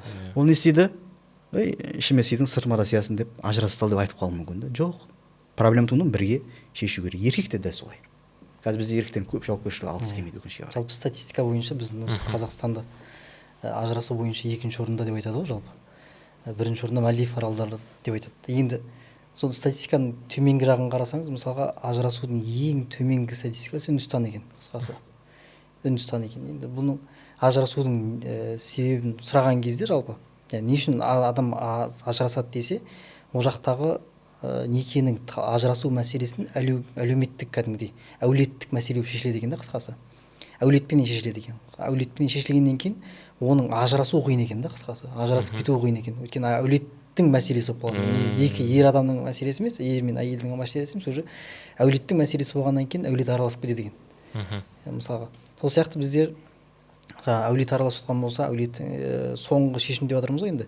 Ол жерде сақтап қалу үшін барынша күшін салады ғой жалпы, әсері болады. Жаңағы ажырасу деген нәрседе қазір енді көбісі ондай еркекмен қалай тұрасың, ондай әйелмен қалай тұрасың, ажырас деп жатады да. Ал кейбіреулер ажыраспа дейді. Негізі ажырасу бұл айып па біздің дінде? Құпталған іс па? Бізде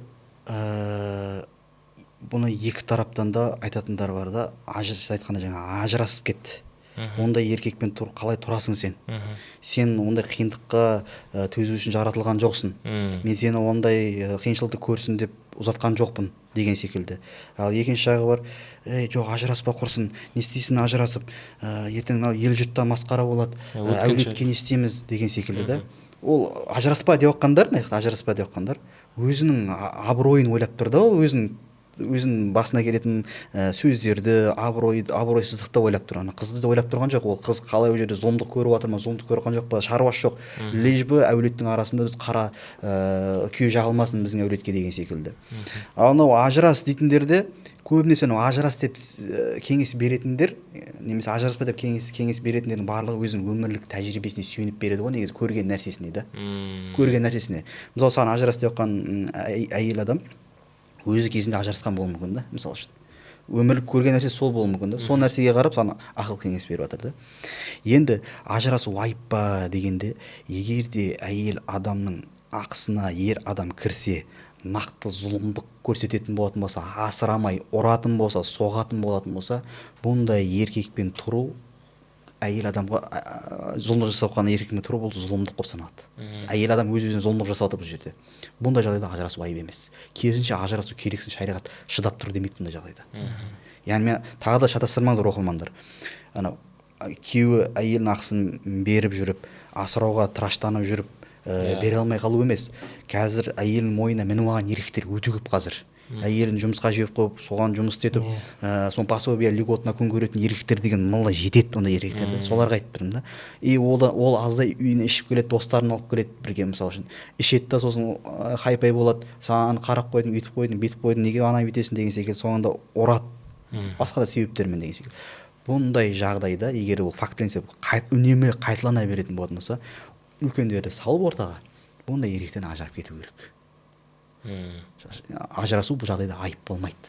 Ал егер тұрмыстың қиындығына шыдай алмай, бүкіл есіктің бәрін қаққан жоқсың, шыдай алмай ажырасып кетсең, бұл кезде айып болады. Неге біз жоғарыда айттық, біз ажырасудың асылы не? Тағдир, тыйым. Тыйым. Сол. Жалпы ажырасқандардың көпшілігі мысалға сұрайды ғой, не үшін ажырасып жатсың деген кезде, бір талап айтып, мінезіміз сай келмейді деп айтады мысалға. Мінезіміз сай келмей қалды деп айтады көбінесе. Енді бірақ бұл жердегі тек қана бір әшейін сөз ғой, бірақ астында ажырасудың көбісі мысалға осы рухани емес, шариғи емес, уже нәпсіге қарай басымдық танытқан кезде пайда болады деген. Мысалға ажырасудың себептердің көбісі осы басымдылық, нәпсіге қарай басымдылық танытқан кезде. Мысалға екеуі келіспей қалды, мына ақиқат айтып тұр, мынау кішкене нәпсісіне еріп тұр мысалға. Ол кезде мынау до конца тұрады да нәпсісіне қарай. Сөйтеді да уже шариғаттың үкімін қойып қояды дағы, нәпсісінің несін басымдылық танытып жіберген кезде уже сол ажырасуға себеп болады екен қысқасы. Мынандай сұрақ болып тұр. Енді өзім үшін де қызық. Мен бойдақпын, әлі үйленбегенмін. Бірақ измена деген нәрсе үшін ажырасу керек па? Измена кім тарапынан болса? Екі жақтан болса.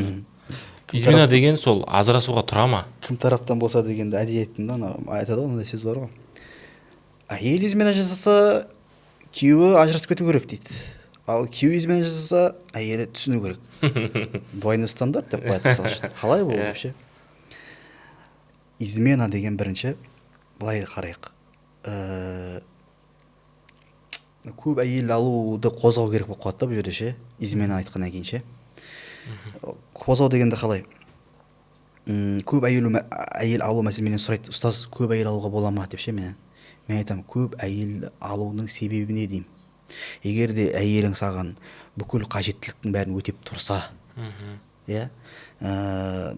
түнгі қызмет бар, төсекте бас қосу, үй шаруасы деген секілді, саған моральдықта бір қолдау білдіреді деген секілді, бүкіл кемшілік жоқ ол тарапынан. Бұндай кезде екінші әйел алма деп айтамын мен оларға. Неге? Өйткені екінші әйел алу қазір қоғамның оң практикасынан өткен жоқ. Көп еркектер оны игере алмайды, алып жүре алмайды. Алып жүре алатын еркектер өзі бөлек болады олар ше. Олар айтпай алады да олар. Білдірмей, сені сұрамайды. Алуға қалай бола ма деген секілді да. Мен үнемі жүрген жерімде айтамын. Екінші әйел алуға сенде нақты себеп болу керек. Мысалы үшін әйел адам мүлдем қызметтерін орындамайды. Қызметтерін орындамайды ғана түндік қызметі бар, үйдің қызметтері бар деген мүлдем атқармайды да. Атқармауына ер де кінәлі болып қалуы мүмкін бұл жағдайда.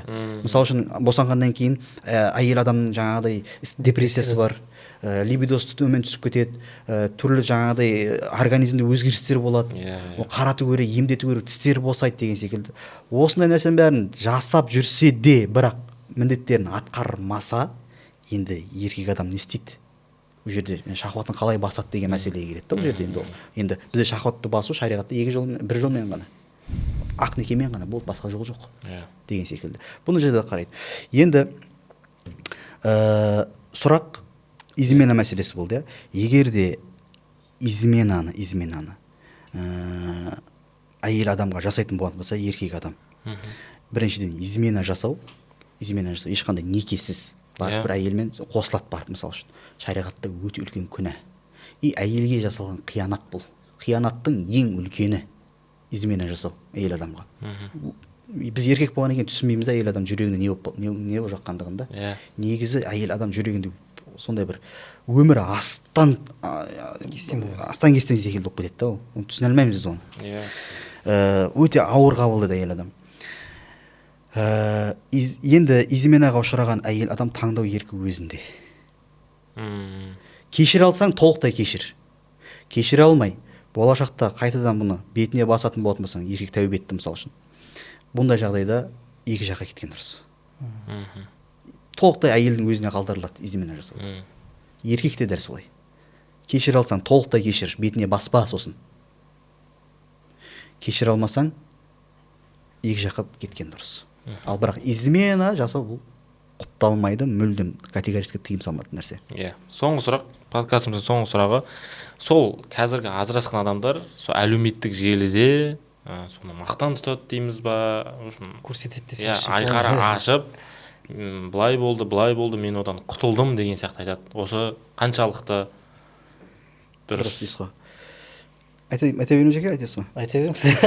Сіз толық несеп sayaq. Ондай мәселе. Аллаху алейхиссабирин. Ажырасқанын жариялау қаншалықты дұрыс дейді. Қазір қоғамда әйел адам жертва болса, халықтың назары соған ауады деген нәрсе кең тарап барады қазір да. Әйел адам кішкене жылап әлеуметтік желіге шықса, халық бәрі қолдайды. Материалдық жағынан болсын, эмоциялық тұрғыдан болсын, бәрі жағынан қолдайды әйел адамды. Осы нәрсені көп әйелдер біліп алды қазір. Айтқанда маркетингтің бір құралы секілді болып қалды да ол. Ажырастың ба, ол сенің екеуің араңдағы нәрсе болды, ол халыққа қызық емес сен ажырасуың. Арада қалу керек болды. Ажырасқаннан кейін осындай подкасттарда әйеліне қатысты сұхбат беру. Мен әйелім тастап кетті, маған осындай ақша берген жоқ, маған көлік алып бермеді деген секілді. Солай шығып әйелінің минустарын айту шариғатта күнә. Айыбын ашу бұл. Айыбын ашу бұл нәрсе. Айып ашу деген, егерде бір адамның қателігі бүкіл қоғамға әсер етіп жатса, ол айып ашу емес. Ал екі адамның арасындағы мәселе болса, бұл айып ашу болып саналады. Айып ашу бұл күнә шариғатта.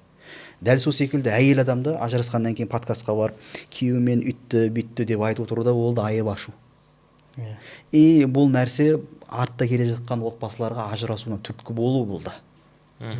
Сенің осы подкастыңмен, сен берген сұхбатыңмен әлемге жария салуыңмен әлгі отбасылардың жағдайы сенікімен сәйкес келіп қалса, онда біз де ажырасу керекпіз деген шешімге барып қалуы мүмкін.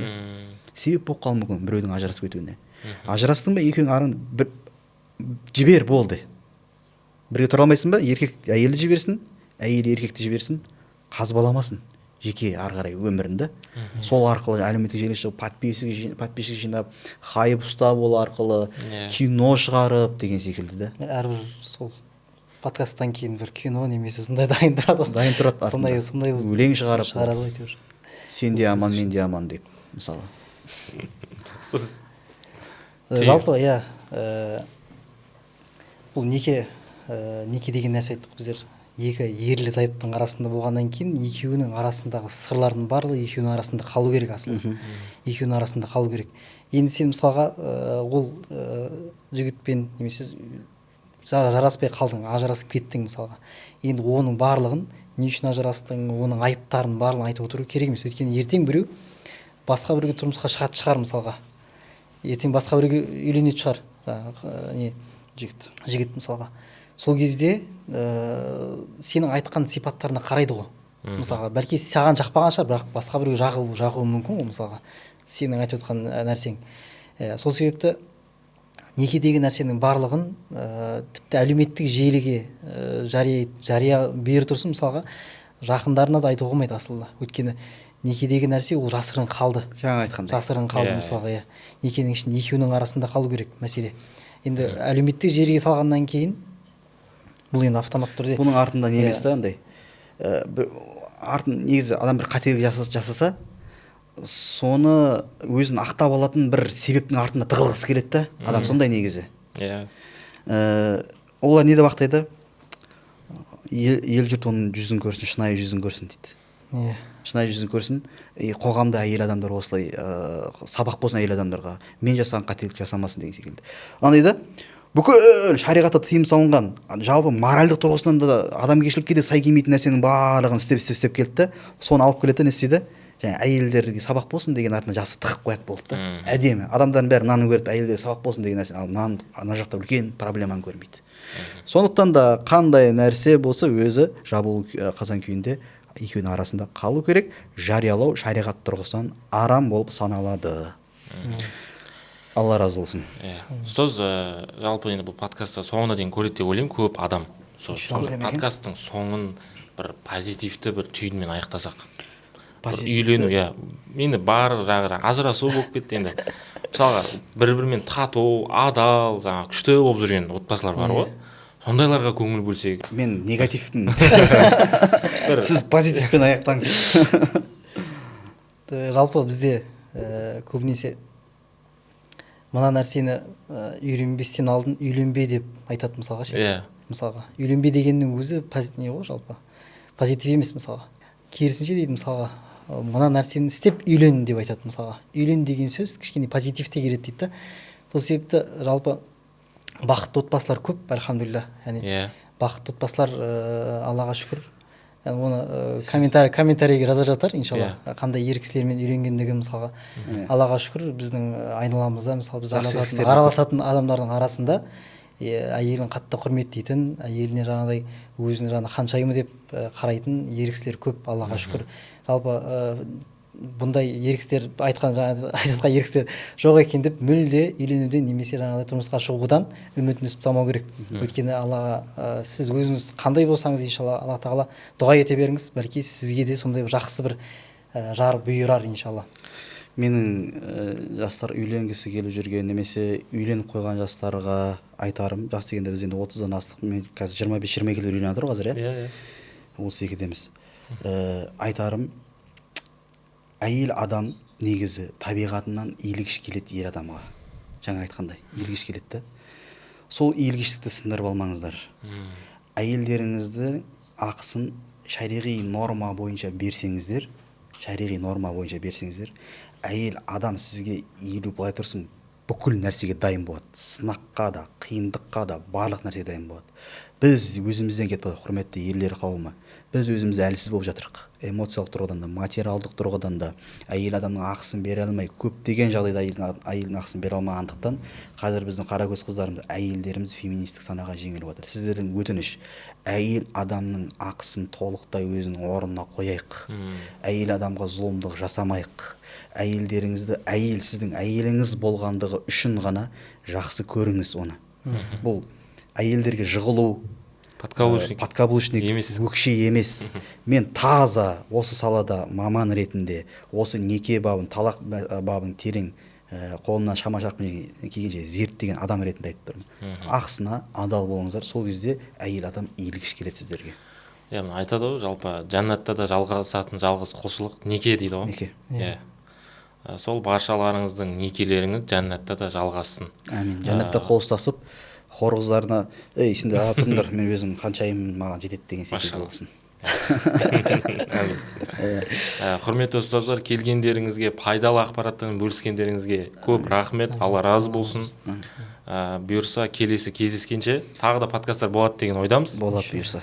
Құрметті көрермендер, осы подкасттан қандай да бір түйін, мақсат, бір пайда алсаңыздар, пікір алаңына жазып кетіңіздер, және де Ихсан YouTube арнасына тіркелуді ұмытпаңыздар. Келесі кездескенше аман сау болыңыздар.